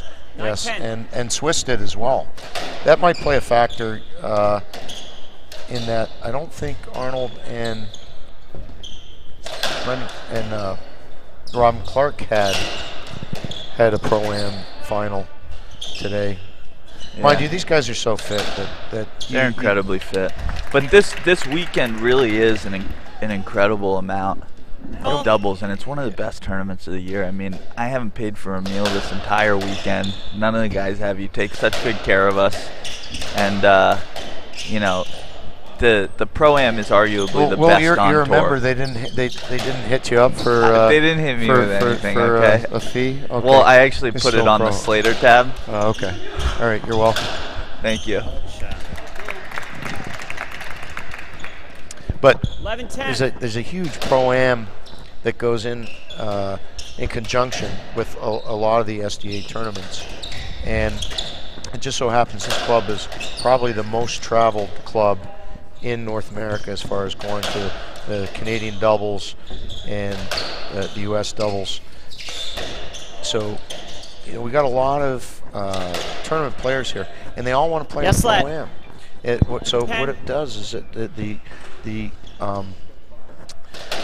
the strength of the Pro-Am draw, it's tough because the amateurs are so good that the games and the matches go on a lot longer than they would normally go on, and so it can sap a pro's energy too, you know, playing so many Pro-Am matches. So if Swiss goes for overhead, Robin Clarke just digs it out for a front wall side nick winner, and the crowd goes wild because they love to see good hands, good shots.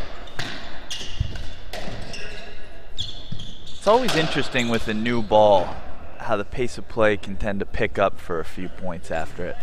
There are also some, you know, the ball bounces a little differently. It's faster and it skids. So skids. If you're up in the match when the ball breaks, you really don't want to give the other team an opportunity to shoot, because a lot of times they'll hit it low and hard, and it'll just be irretrievable just because of the nature of the ball. Look at Michael Ferreira just hammering the ball, and Arnold and Clarke are just playing defense. 12-all. They forced a couple racket errors since the ball broke. Yeah, that was a tough angle from Robin Clarke, but 12-12 in the second game. Whoops. Side out. Good width. 13-12. There, Robin Clarke whiffed on that. You know, I find that the sidewalls really take the pace off the ball on this court. I've whiffed a couple balls this weekend because of a ball that comes so hot off the front wall really slows down off the sidewall. Slats. Yeah, I don't have an answer for you for that, because usually the dowel lock maple court is pretty quick.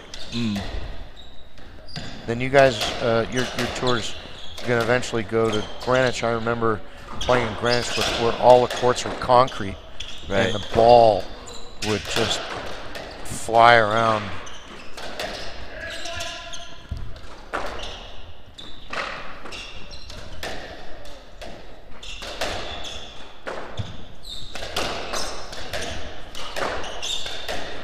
Okay, little exchange here in their manner.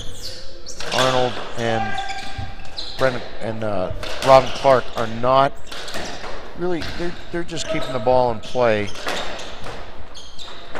just digging things out, withstanding the barrage here And Blue's doing a great job of working them around the court, moving them, without necessarily ending the point, but just keeping that pressure on. Right, yeah, they're definitely on the offense here. And the whole point. Good reset they're from down, Robin Clarke. It's good mentality from Clarke and Arnold in that they're down by 1 point. And they don't want to do anything silly. And 13-all. Swiss went Mike for something left. at the back and hit the 13-all. tin. Mike left. I think he framed it. I don't think he tried to do that. No. It looked like a reverse, but in actual fact, I think he was just trying to go cross court.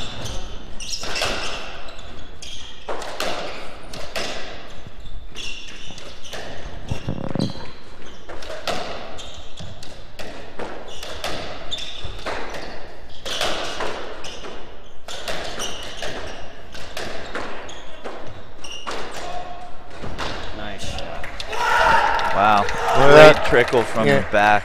Yeah, he side out, 14-13. Took the forehand through the middle, and Robin Clarke kind of feathered in a little roll corner in there. Had position on Michael Ferreira. Huge point here. Game point for Clarke and Arnold.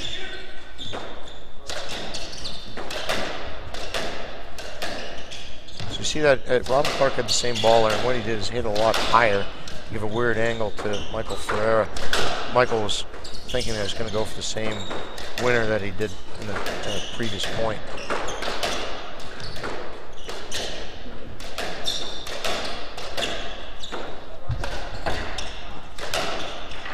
You know, Swiss is spending a lot of time way back in the court over the past couple points.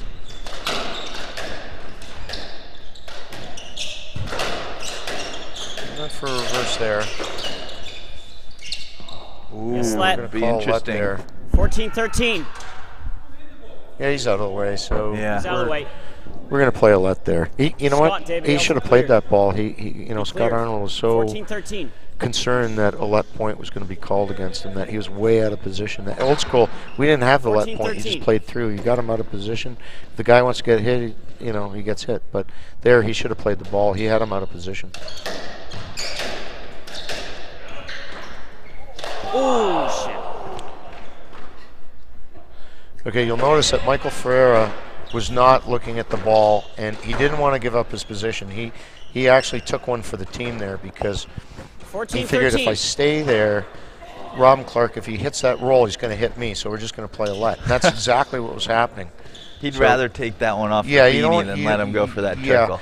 I mean, had he seen it quick enough, he could have crossed over, but he didn't see it quick enough. And he said, you know what, I'm not going to give Robin Clarke that shot. If it hits me, it's just a let.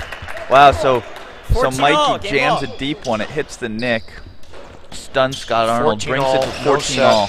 Meaning whoever wins this point wins the game. Hammering Robin Clarke. He's handling the pace with great ease. It's a good body shot from Mikey.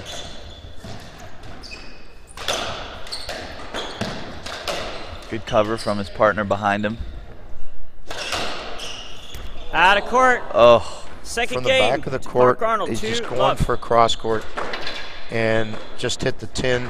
Swiss hit the tin, so that's game and a 2-love lead for Robin Clarke. And Scott Arnold will be back to you in 90 seconds.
Time.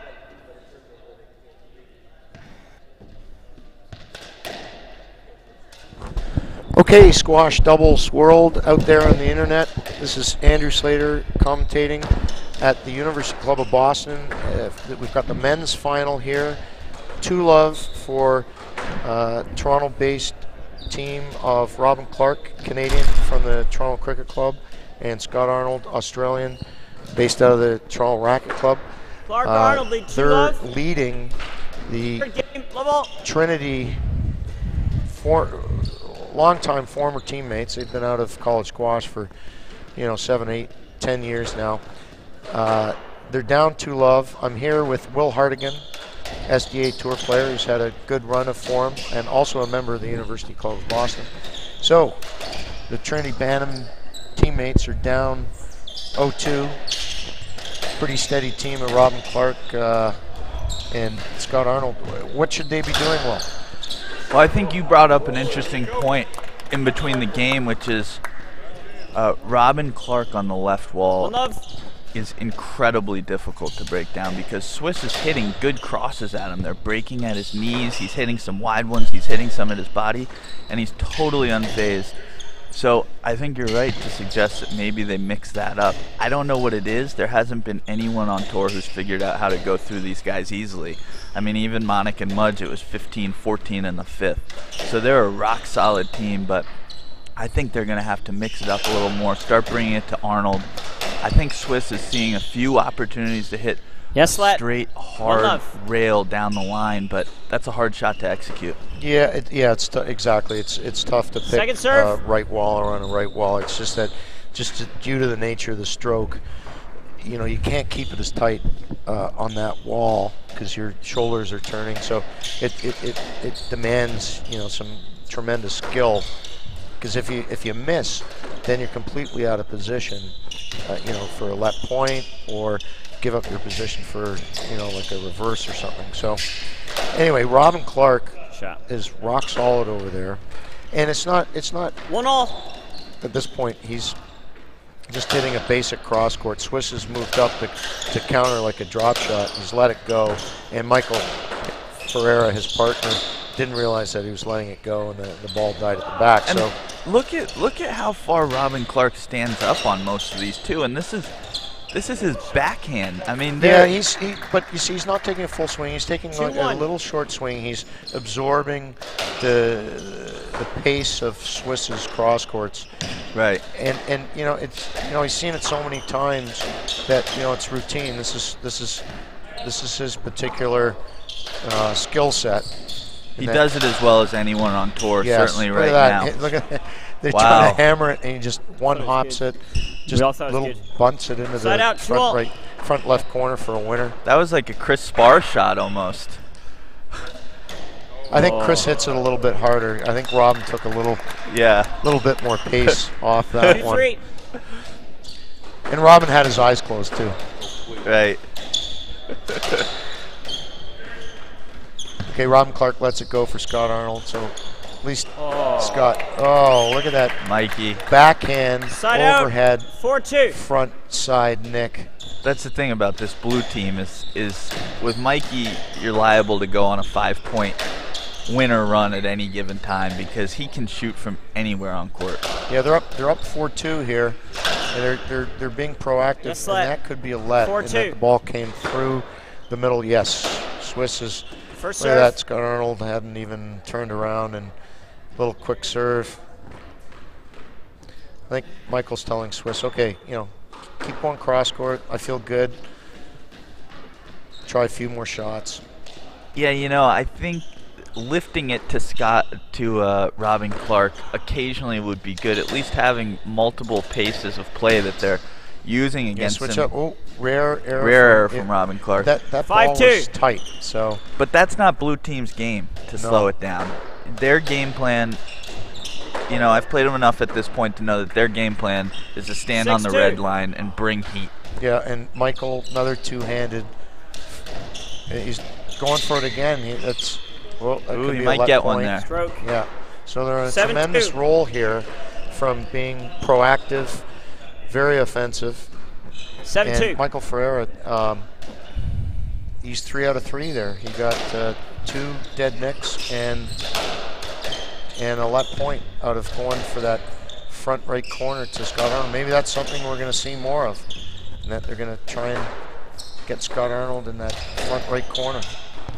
You know, Mikey is so strong at his shoulder and above with that two-hander. You know, I think he feels really comfortable there. So what happens a lot is someone will pound it high at him, and a ball that another person might otherwise let go, he volleys it right back at you, and it's so difficult to get your racket up in time that he usually ends up getting the ball to the back of the court. Ooh, real crazy bounce at the bounce at the back, and the ball just made the front wall. Scott Arnold sees it and pounces on it, and just past Swiss's. He's upset because it was so close to him, but it was behind him. Right, 7-3. It just passes his body, and he's going, whoa. And Michael's too far deep in the court to cover that. That's Swiss's ball, but they had assumed the I formation. Right, and Scott Arnold knew all he had to do was just get it past Swiss's body, and the point was there. So, still a pretty good lead for Michael Ferreira and Yvon Badan. Mikey is such a huge momentum player too. Sometimes with a lead like this, he just gets hot because he feels comfortable shooting. Well, yeah, that's what shooters want. They, when they're on a roll, they want the ball. Give me the ball. I want to hit it in the nick. And when you're the opposing team, you got to freeze him out. You got to cool him down. You got to recognize when this guy's on a hot streak, and you just don't give him the ball. You let him, put a sweater on and sit in the corner for a while.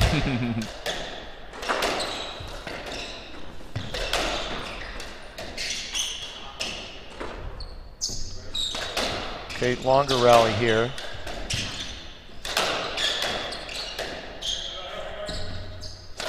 Michael calls his partner Swiss off. Such a good spot from Mikey. Yeah, when that left waller with the forehand comes through, you don't really see it all that well. You have to stand up to guard against the roll, and when it comes back hard at you at the in between the knees and the ankles, you just don't see it all that well. Yes, that's a good spot. I don't think you should get a let on that. It's 4-8. Robin Clarke serving. A small hole they've dug for themselves. Basically because the blue teams, especially Michael Ferreira, has really stepped it up with the offense. Mikey went for a rare counter drop there. He's been pounding the ball all match. Smart to go for that, but ball's you want to try super it. hot. Hard to control up there. You want to try it. Just to see what your opponent's going to go. And Robin Clarke coming around in his forehand 9-4. Gave an easy one up. It was the wrong shot too. He's kind of shaking his head because Michael Ferreira was in position. He saw that he tried to hit it too tightly and hit the tin.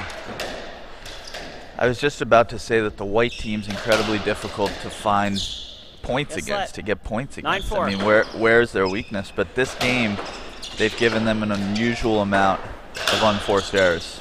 Right, and I think it's because the blue team's they've kind of stepped up the offense. Swiss is, quite content to keep going cross court to Robin Clarke, but they're really looking for Michael Ferreira to. There he is. He's going short, trying to. Mikey's also seen more balls this game. And he's hit a lot of winners. Not up. Good shot there from Robin. Reverse over his head. 9-5. Yeah, very difficult shot, especially and kind of surprised Michael Ferreira because Michael probably thought he had pretty good position on him, but wasn't watching him. Probably thinking that there's no way Robin Clarke's going to hit a reverse on me, but yet it was perfectly executed. Yeah. Scott Arnold seeing a rare opportunity here, goes for the reverse. Right, easy shot normally, and Scott's upset with himself because that should have been routine. But like you said, that might be the first real opportunities he's had to shoot in 2 games. Right. They're not bringing the ball to Arnold unless unless they compound it at him. Mikey just took another to the back. Yeah, was it to his back or did it hit his racket? Did it hit his racket? Yeah, I think he had his racket out.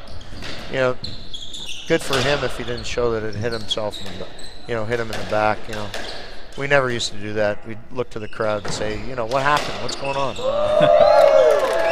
Michael Ferreira, look at this shot. He comes around, hits a 11-5 forehand front wall side nick that rolls at the feet of Scott Arnold. Tremendous That's a classic shot. Mikey. 11-5. So here's the interesting thing. Clarke and Arnold are up 2-zip. There's a winner by Robin Clarke, but side out 6-11. They're down by quite a bit. What do you think? Are you just going to keep it in play and hope the other team self-destructs or gets tired? I think. Are you just going to, are you going to just try and shoot your way out of trouble and go to the fourth game?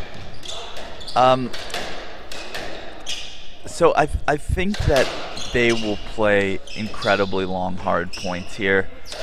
I wouldn't be surprised to see Mikey shoot. Well, it's been working, so you don't want to change a winning plan. But I agree. I mean, normally when we were down, it's 5 points here that we would just hit good length, hit the ball hard, and hit the ball maybe 10. So there's 2 winners from Robin Clarke, and these are 7-11. Yeah, overhead. So they're down 7-11. But they're taking like 20, 30 hits, and then they're going for something. Right. This is what I think the blue team should be thinking about. Is you can't. The blue team, you're down 0-2. You cannot make any unforced errors here. When I see a guy hit a big forehand like that on the left wall, Second I think serve. of Mudgee. It's incredible how many forehands he hits from the left wall because he's tucked right against that wall. Gary Waite was pretty good at that, but the first guy to originate that was actually my old partner, Alan Grant. Is that right? Yeah, he had a very good overhead from the middle, the front wall side nick, and a lot of people have copied that. So this has gotten close all of a sudden.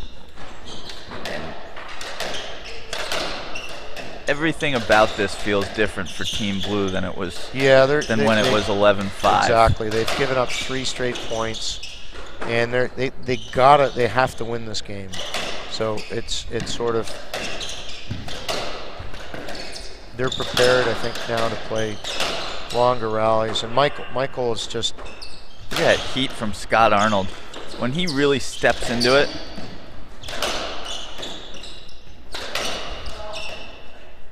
Yeah, all these guys can hit it hard. The only guy who really plays more finesse shots is Robin Clarke. When he hits his forehand, he hits, backspin. He's going for something as opposed to sheer power.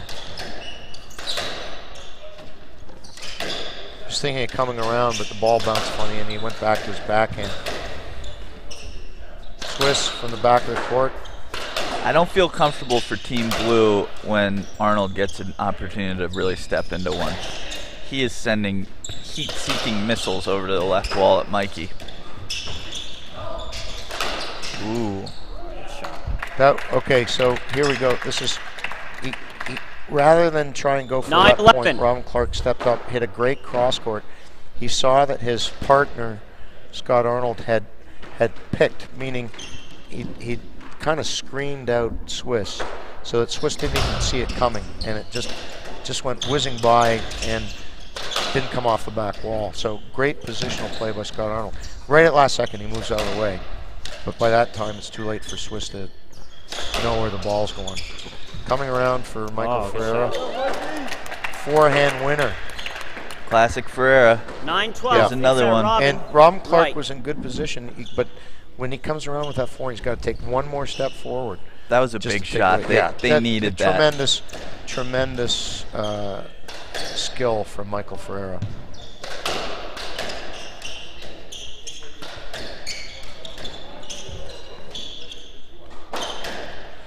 Swiss is trying to lob Robin Clarke, and you notice that he's not hitting the backhand, he's hitting the forehand overhead, so they can't back him up.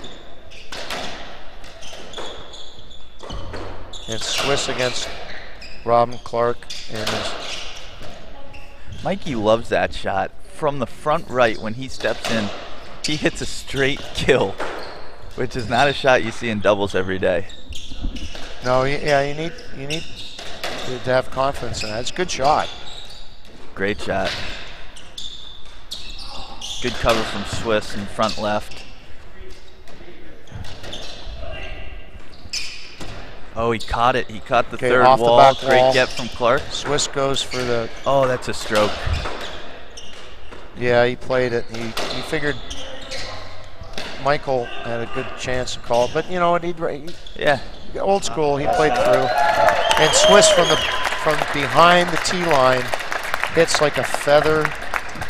Front wall side nick. Side Beautiful out. 13-9. Great shot. Timely. Needed that. They're now within 2 of this game. But you can see points are becoming incredibly hard to come by for both teams. Yeah, they realize the enormity of the score here. The white team from Toronto. Oh, another still shooting. Michael Ferreira. Oh, that was 14. Nice guy. Yeah, I think that's game. Okay, so 1-2. Mike. We'll see you back in 90 seconds. I said 13. Oh. No, it's got to be something broken. Swiss left. No. I swear I didn't. I think that was 13. 14-9, game ball. Was confused. We thought it was 14. We thought it was 13-9, and all 4 players were exiting the court. And the referee reminded them that you have to play to 15. 14 is not a win. Don't you play to 14 in Canada? We played at 21 and 5 out of 7 Texas deathmatch. And then you wrestle for tiebreakers. Yeah. Oh, great straight rail from Mikey. Here we go. Winning opportunity goes for the forehand side nick. And Bob Clarke was able to dig it out. Oh, it's a let. They're thinking, is it more than just a let? I love when Mikey gets a team on their heels and he's standing in the front of the court and he's ripping it, into the nicks and he's hitting it as hard as he can. That's why you play. They're just to get those balls. Yeah. So many options. And that's why they call him the sheriff too. Yeah. Does he ever hit a Philadelphia?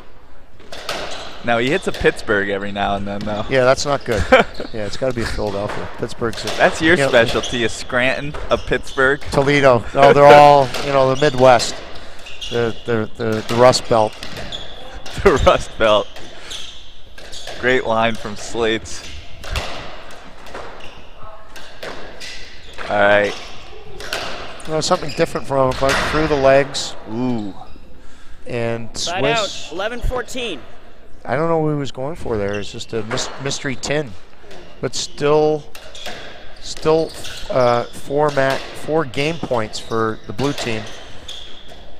Trading Bantams. Michael Ferreira asking for a let. What He's appealing. Another ball? It's another ball. It's another ball. Yeah. They don't make them like they used to. That's what everyone's saying. We Yeah, should this maybe batch start this playing year. Slazenger balls. They aren't they Slazenger balls this year? No, they're Dunlop. Oh, okay. Well, Although they're made in Harrow the same did- spate. They're made in the same factory in Ireland. Hey, Lenny. Right? Yeah, there's one time where they were drinking too much Guinness in the factory in Ireland, and the balls were 2 microns off, and they took the balls and glued them together, but one side was 2 microns off, and so it was okay by the second game, but the first game in the warm-up, the ball wouldn't bounce properly.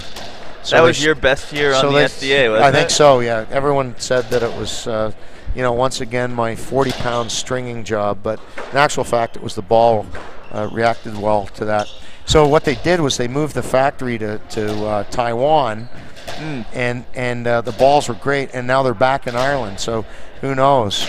I'm fascinated by the production of squash equipment because it's obviously not a huge market. There's not the money going into technology like there is in other sports. So I'd be really curious to lift the sheets on how some of this stuff is made. Well, yeah, the classic story was back in the back in the early 90s, Mirko from Australia made this beautiful doubles ball, the gold stamp Mirko ball. What was the brand? It's Mirko, which is out of Australia, and it had a gold stamp. It was the best doubles ball ever made. Okay, so it's and down in Australia, 14. I don't know, No Foster's choice. got flowing, and they lost the formula. Really? I mean, how can this happen? They were making a lot of softballs at the time. They lost the formula and they tried to duplicate it. The next ball he made was a super ball, and the next one didn't bounce at all. It cracked. You'd break 7 balls in the warm. Okay, new ball, ready to go. Scott Arnold, hard serving, didn't even make the tee line. Oh, Mikey goes for a quick winner with the new ball. Game. Macho Man. Yeah, there we go. Wow. So, I mean, Team White should have expected that. New ball, you're going for a winner. Okay, back in 92nd, we're pretty sure that game ended, and the ball is still intact. 15-11.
Side out, 1 love. Okay, back for Game 4 of the 2018 MFS Pro-Am. Out of court. Coming from the University Club in Boston, this is Andrew Slater commentating alongside Will Hartigan, who's had a good run of form on the SDA Professional Tour. Will, so we effectively have a new ball, and it looks like the Trinity Bandits have changed to their navy blue of Trinity.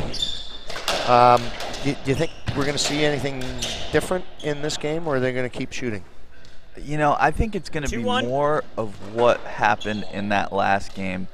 It really, the action really reached a fever pitch, and there were a lot less errors than in the first two. The points became incredibly long, although Navy, Swiss, and Mikey just gave them 2 quick errors. But that's their style of game, especially in the beginning of games. They go for a lot of shots, they make some errors, they hit a lot of winners. And I think they'd be smart to settle back into those long points where they're pounding Clarke and taking their opportunities. What I noticed in that third game is that Michael Ferreira, you see in the dark blue on the left wall, he's got uses 2 hands to set up his backhand. He hit a couple of high backhand volleys down into the front right corner. He hit probably about 4 winners, and he just hit another one to Scott Arnold, who was upset that it came up a little bit and he couldn't get it back. But was that a nick that Mikey just jammed in there on the front right? I think so, yeah. It kind of gave the impression that it was routine, that a hard, low cross-court nick would roll out most of the time for him. 3-3, and unusual let from Scott Arnold. You know, the play normally would just bunt it back down the left wall, but maybe he senses that Michael Ferreira is kind of on a hot streak at the moment, that you don't... a lot of points in the last game. New ball, I don't know whether you've noticed, that new ball going down, they could not keep the ball tight to that left wall, so maybe it's not completely warm. A lot of points in the last game ended on Mikey's racket. Yeah, and for the team of Clarke and Arnold, you want to kind of cool him down. Yeah. You know, you see Clarke all of a sudden just exchanging rails up and down with Mikey, which, despite him being extremely lethal, he's not. I find that is a way of neutralizing him a little bit, of slowing it down straight up the wall, because it takes away the angles. If you're in trouble with a good left wall shooter, you just bump it up high, down the wall, keep it tight, and if it's not coming off the back wall that much, then it's a pretty safe shot. Because if you're a backhand player on the left wall, you can't really do much from the immediate back of the court. In the forehand, you can still hit it hard if it comes out a little bit. So you can jam in a 3-wall or go around the world. Or you see a little chuckle there because Arnold thought he just hit an ace alert. Swiss called a let. Great let call. Yeah, figuring that he was going to hit it into Scott Arnold.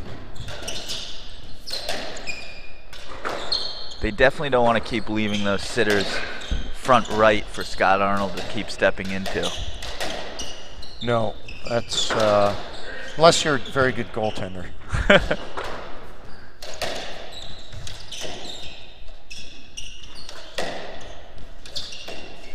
Yeah, completely different here. I'm really baffled by, maybe this is a macho thing between Rob and Clarke and Michael Ferreira, because they tried to go down the rail with each other for a while, which we hadn't seen all match. I think when Swiss and Mikey were winning last game, they were standing on the red line and playing a very high pace of play, and I think Clarke is trying to change that dynamic, trying to slow it down. When he's hitting those defensive lobs back at Swiss, he's just getting them pounded against him. Nice reverse here by Great reverse. And that's a tribute. It wasn't a spectacular shot, but he had such great court positioning on Swiss there, in that Swiss didn't see it. He had to go around him, and so I think Swiss is 2 steps in front of the red line there. Look how far up Scott Arnold is. I think every time Swiss takes a step up, Scott Arnold takes a step up further. Right. 8-3. We used to have a few players who like to play really high up the court, but then again, you're susceptible to a good cross court. So, especially with Mikey on the left wall, he's such a hard hitter.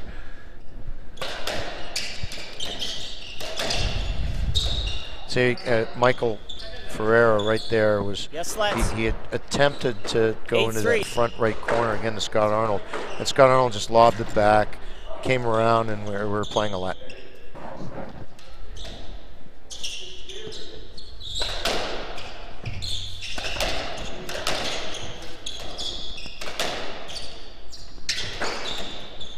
Arnold's been hot this game. He's had a couple beautiful winners. And his winner to error ratio defense is by always Robin Clarke. great. He's hit 5 balls in a row. Everything's defensive. It's okay. We'll just keep it in play and we'll just wait it out. Very, very patient. And 8-4. Great winner for Mikey.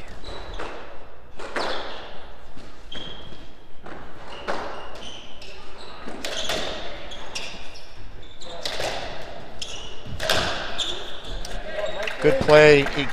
Michael Ferreira went Side up there out. very quickly and 5-8. hammered it down the middle. Both players, Clarke and Arnold, looked at each other and said, "Whose ball's that? Is that yours? Is that mine?" Very good play by Michael Ferreira.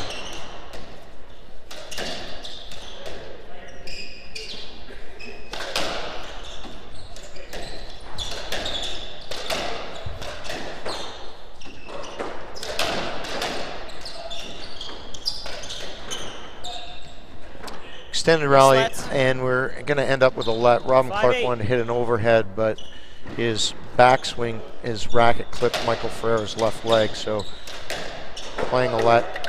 Wow. Mikey's getting hot. Yeah, it's been hot. That Robin Clarke, look at that. Beautiful. That is the danger of exchanging rails up the rail with Mikey. If you leave one loose for him, as we know, he's extremely lethal. Beautiful drop shot, and so Robin Clarke going back cross court to Swiss to try and cool Michael Ferreira down. Down. So Michael went up there. I have a feeling he 6-9. hacked the frame. No. What? I'm not too sure. Was that? So I think that was down. Yeah, I think it must have hit the floor. Yeah, that was down. Yeah. Nice dig by Michael Ferreira.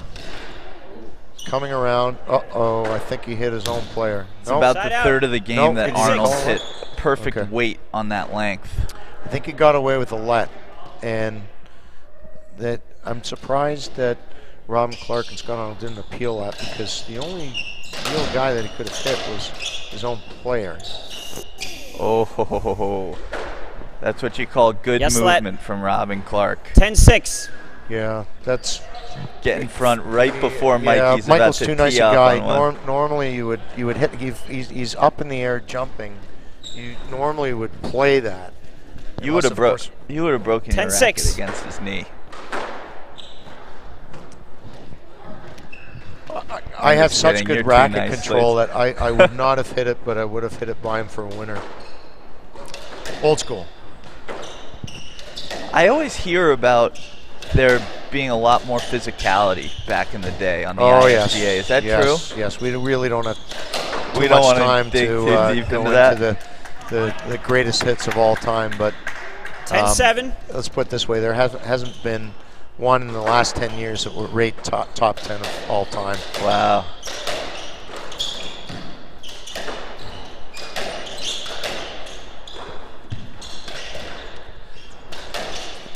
I think someone should commission Rob Dinnerman to write a doubles book. So we've just witnessed Side here, out, 8-10. Swiss at the back wall with his backhand, hasn't hit it all match long, hit a beautiful roll corner. And Robin Clarke and Scott Arnold looking at each other like, where'd that come from? Come on, let's pay attention here. So Mikey and Swiss close the gap a little bit. 10-8, huge point here.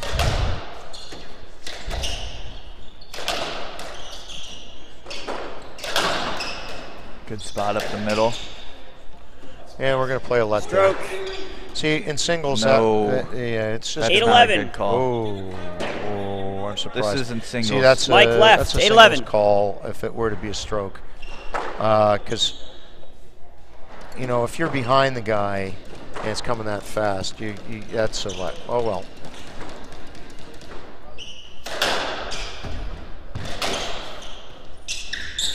Okay, 11-8. Yes, We're playing a let there. It's 8-11. Michael Ferreira serving to Scott Arnold. Inside out. Yes, Swiss let doesn't for move. serve. Scott Arnold calls a let. Perfectly in his right to do so.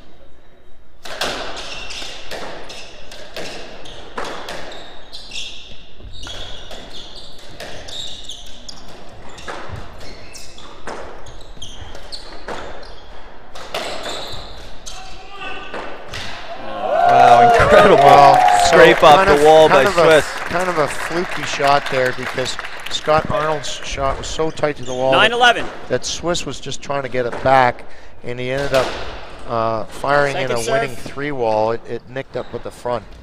So 9-11. Team in navy blue, former Trinity Bantam teammates, trying to get back in this game. And team from Toronto, white team, they're basically playing defense at the moment. They're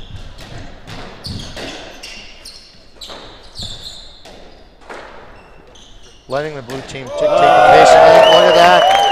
You know, from the back of the court, winning drop shot from Michael Ferreira. 10-11. I mean, Mikey's shooting, Mikey's winners in this game have kept them in it, honestly. Without those winners from Mikey, yes, let. Twice as many winners as anyone else on court. And a lot of them have been from way behind the service box. From where you least expect it. Right. And even if the player had moved up, they were outright winners. So even if Rob and Clarke were to move up, another 2 steps, they'd still be a winner. 11-all. So good on Michael in taking the offensive. We're at 11-all now. Ooh. No let. 12-11. So, I think he's just got to play it. Okay. You got to know let. Yeah, that was a let. The ball was up.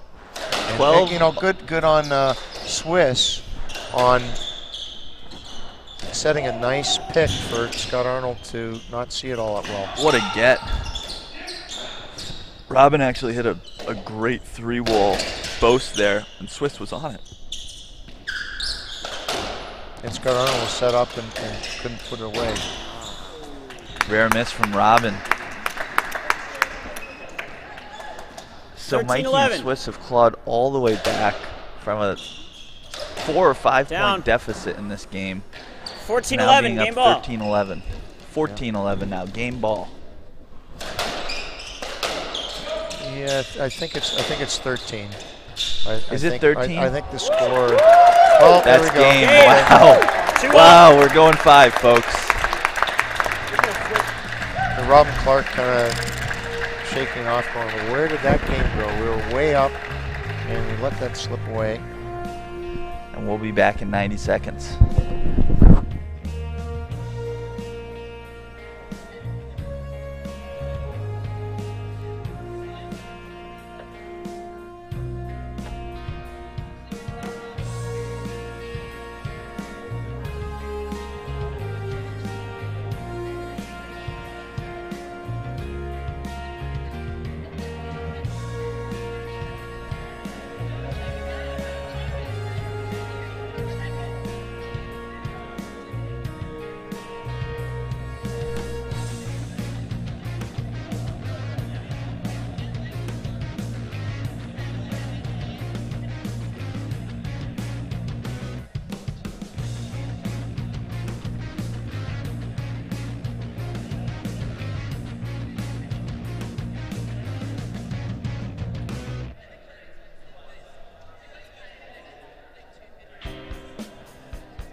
Okay, squash doubles world on the internet on SDA Live. We've got the 5th and final game of the men's final 2018 MFS Pro-Am coming from the University Club of Boston. The Toronto-based team of Robin Clarke and Scott Arnold raced out to a 2-love lead, and the dark blue team of Michael Ferreira and Yvon Badan, they have tied them up at 2-all. So I'm here with Will Hartigan, and he's had some great results on the SDA Tour recently. Will, I guess, you know, being up 2-zip and then having it slip away by great shot making by Michael Ferreira and, you know, few errors by the blue team, you know, how are the white team going to come back after giving up that 2-0 lead?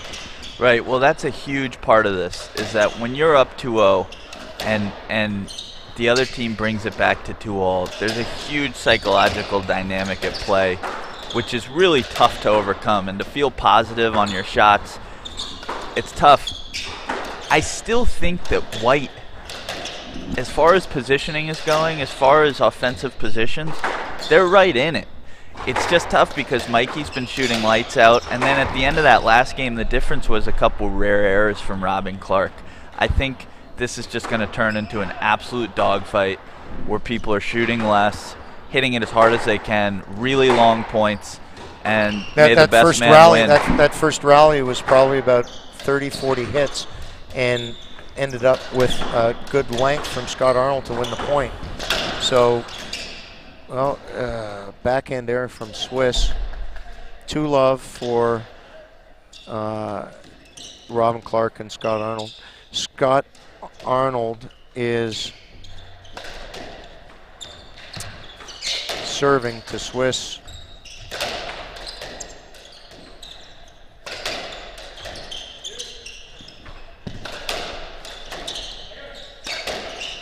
Dark blue team down 0-2 in this 5th game.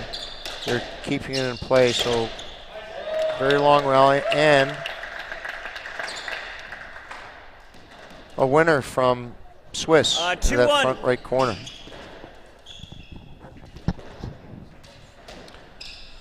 (2-1) for Clarke and Arnold. Yeah, beautiful shot. And he made up for his backhand loser into the front tin. But you're right, Will.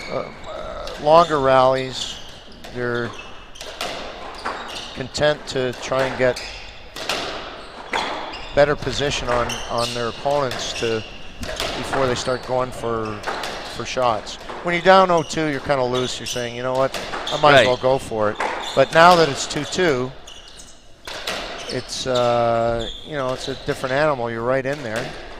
Yeah, the crowd's enjoying it. They get extra squash. White is so good at controlling the dynamic of play and the points and staying in position. But the fact of the matter is, Mikey and Swiss are tough to contain because, especially when Mikey's been shooting like he was the last 2 games, he's hitting those from all over the place. So you think you have him on the ropes when you don't actually. And I just think this is going to turn into a dogfight here. Rare error there from Scott Arnold. Yeah, exactly. He's upset because it was a nothing ball, and he didn't have to go that close to the tin. And what's funny is that even though Clarke and Arnold didn't have to speak, Robin Clarke took his glasses off, wiped them. Swiss gave him a hard serve, whatever, and he, you know, it's hold on, I'm not even ready type of thing. And it's basically time for him and Scott Arnold to regroup. Was that your move, the quick serve?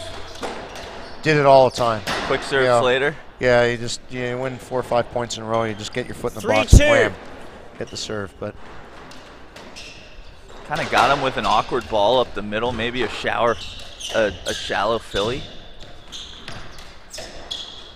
Yeah, and Robin kind of framed it into the tin. So big turnaround for the team in navy blue. You know, Swiss has done a great job of stepping up here. He's holding position really well. He's hit a couple great winners in the last 10 points. And he's so tough to break down. He's such a good competitor. I mean, he's had, you know, when he was playing with Maturi, he was seeing 90% of the balls. So he's no stranger to seeing a lot of balls. No. It's just a matter of hanging in there. 3-all. Great shot by Robin Clarke. So Right. 3-3. I mean, we're right in it. This is any team's match right here. You know, Swiss has been top 8, top 6, top 4 in the world for the past 8 years. And he's done it seeing 4-3. 70 to 80% of the balls, Right. which says so much about his grit. Right. I mean, to go out there weekend after weekend and play 2-hour matches where you're seeing, you know. Yeah, it takes a lot of mental 5-3. fortitude. A lot of mental fortitude, and he's battling for position every weekend, and it's incredible. So Michael Ferreira just threw in a nice reverse there. So Michael Ferreira and Swiss are up 5-3 in this 5th game. And we're basically going back to the strategy of what we saw in the first game, in that Swiss was battering Robin Clarke, and Side out 4-5. in the third and fourth games, Michael Ferreira kind of took fire, hit a few inches. Swiss tried to hit kind of a semi-Philly and hit it out of court. So 4-5, Scott Arnold coming in. Look at that. Michael Ferreira loves that front right corner off the serve, and to attack Scott Arnold because he can't really see it all that well. 5-all. That was sneaky. Yeah, that was. I don't think he meant to do that. That's That was a very topspin sneaky. reverse. Topspin reverse, like on a Potential frame? definitely a frame. A lot of wood on that. I always used to say I hit every string on the racket plus the frame. More of a Very difficult shot to reproduce. wow. Look at that. Look at that. Look at That's that fist Michael's pump. favorite shot. Mikey's Look at this. pumped. Yeah. He's Side coming out, in 6-5. and he's just slotting that in. A lot of testosterone, a lot of sorry, guys. adrenaline. 5-6. He's fired up right Robin now. That was a great shot. Yep. All right, 6-5, nail biter. See if someone can break away with it. Yes, let. And you know, Robin Clarke hit. He's lucky to get a let there. Oh boy, He is lucky to get a let there. He didn't see it. He was stuck behind Arnold. Straight winner, very lucky. They might have seen maybe an extra half inch that we didn't see here, but Scott Arnold had a beautiful pick on Swiss there, and instinctively, because he couldn't see it, he just hoping that it came up enough that the judges think that he saw it. Another great ball Side from out, Mikey. 7-5. Scott Arnold's left hip up the middle.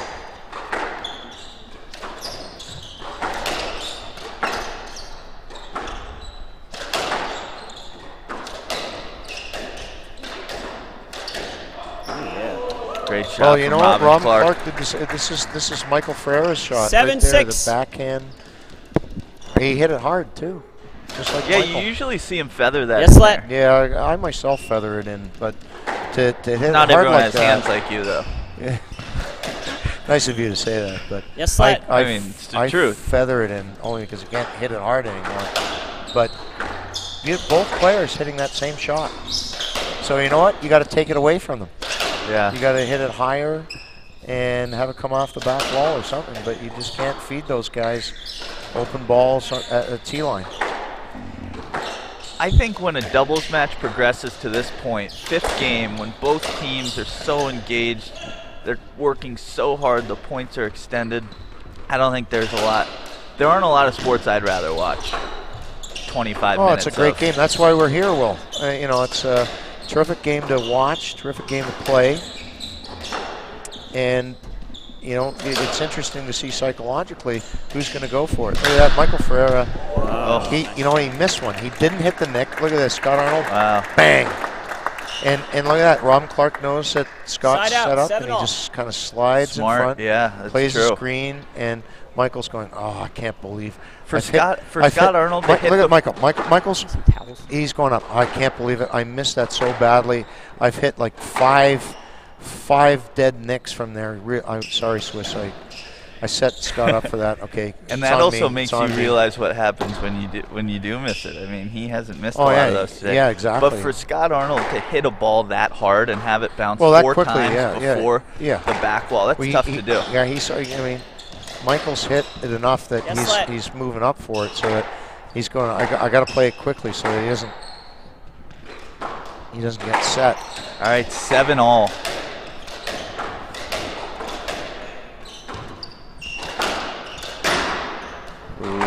Ooh, rare nothing tin from Michael Ferreira.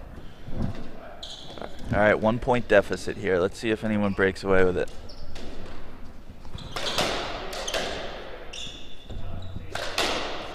We're going back to the standard with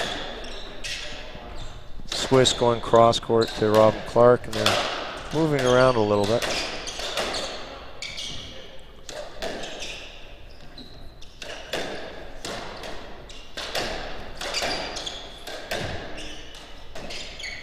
Each team feeling each other out, just standing on the tee line, and it's about the first lob exchange I've seen in this match.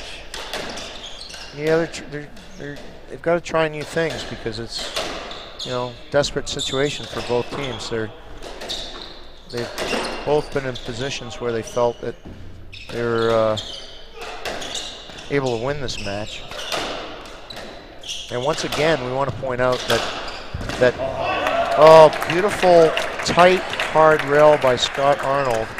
Huge time to come up with that straight rail. I was just thinking to myself, I haven't seen anyone on the forehand do that yet. Yeah, they haven't tried to assert themselves against each other, but there's the element of surprise, and both these teams know that the #1 team in the world is not here in Boston this weekend, only because Manik Mathur is back in India attending a wedding. Oh! Was that a winner? That's a winner. You can tell. You've got to be kidding me. It's completely behind Michael. him. Stab Michael Ferreira. So he must have gone to church this morning.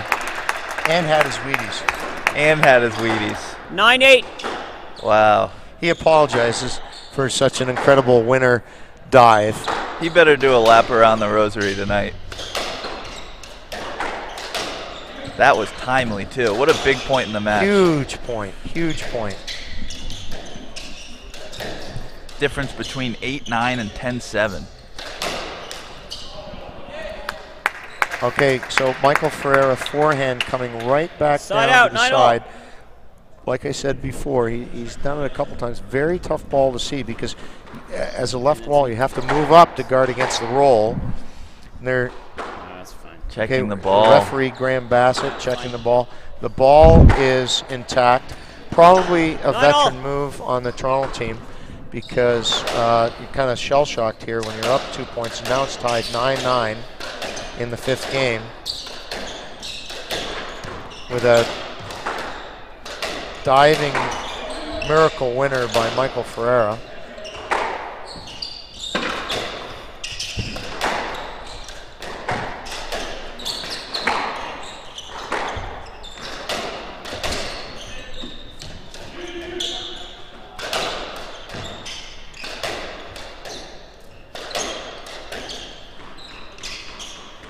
Yes, Slat.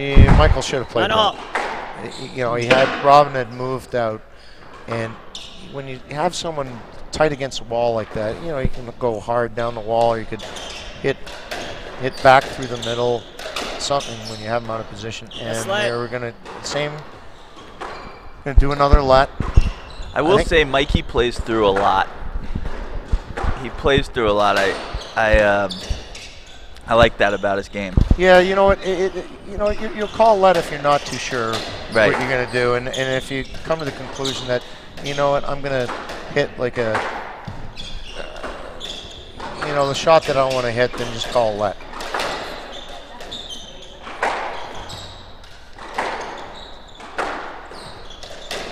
throwing a few slow shots to the back.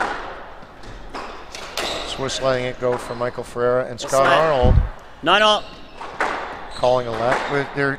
They know the enormity of these next few points in the fifth game. What I find difficult playing Mikey is he hits every ball, both winners and length, the same pace. Right. And he does it with the same swing. So when you're at the back and you're trying to watch him, it's really hard to see whether he's going for a winner. Okay, nice deception by Robin Clarke. He hit like a nice little roll, and Michael's upset with himself because he hung his partner up to dry there. He set Robin Clarke up to hit that shot. So there Robin Clarke crossed over, and before Michael had called a let, but he figured that fire one right back to Robin Clarke trying to catch him off guard. Oh! And look at this, a winner by Robin Clarke, a drop shot. Side out, 11-9. That's big.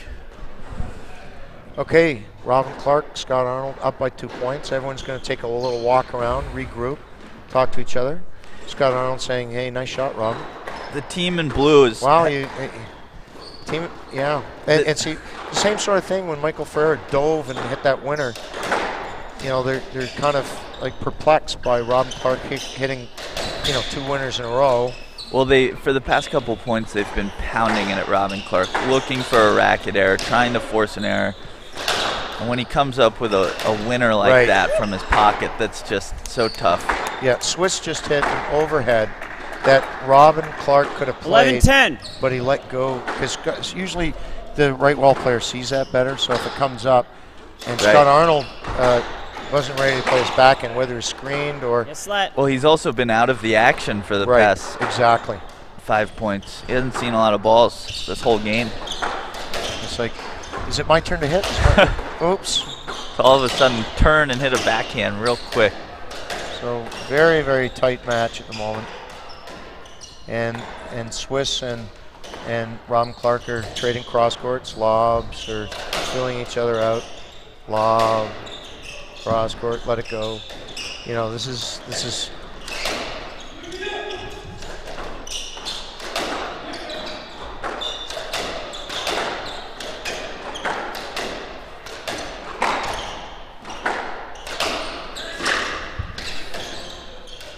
almost a winner for Mikey, just a little too high. And, Scott Arnold and Michael. 12-10. And good width by Robin Clarke. 12-10. Swiss wanted to go right back at him quickly, knowing that it's still sort of on the recoil, and unfortunately hit the tin. So this is going to be tough. This is a tough gap to close at this point in the match. White's not going to give you easy points.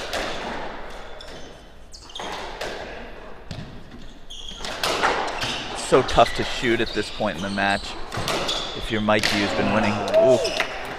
And great rail. And you know what? It kind of caught Michael off 13-10. guard because Robin had gone cross court to Swiss so many times. So he's thinking, I'm just going to wait for the short ball. And then Robin kind of caught him off guard. Well, Robin has done 2 things in the last 5 points that he really hasn't done all match. It's like he saved them for the last 10 points of the match. A couple of shots up front and a hard rail. He's come up with some surprise. I just think so highly of his game. I mean, his squash IQ is huge. Come up with some clutch shots, and look at that. There's another. Yeah, and that's just a really good angle because Swiss. 14-10, match ball. He's down the back. He's got to get in front of Scott Arnold, and Robin Clarke hits like a perfect break. So we got match ball here for Clarke and Arnold. Need a bit of a miracle. Well, you know what? Michael Ferreira is going to go for it because he single-handedly will try for it and hit the tin, and that's a match. Good match. So great match for the crowd. They're all loving it. Yeah, that's a 5-game win for Robin Clarke, Scott Arnold. Fans are loving it. We're going to have the presentation ceremony, but we're signing off. Thank you, Will Hardigan. It's been a pleasure Slates. That was a lot of fun. Commentating with you today. Thanks for our technical director, Justin. And see you guys out in the internet very soon. Andrew Slater signing off from the University Club of Boston.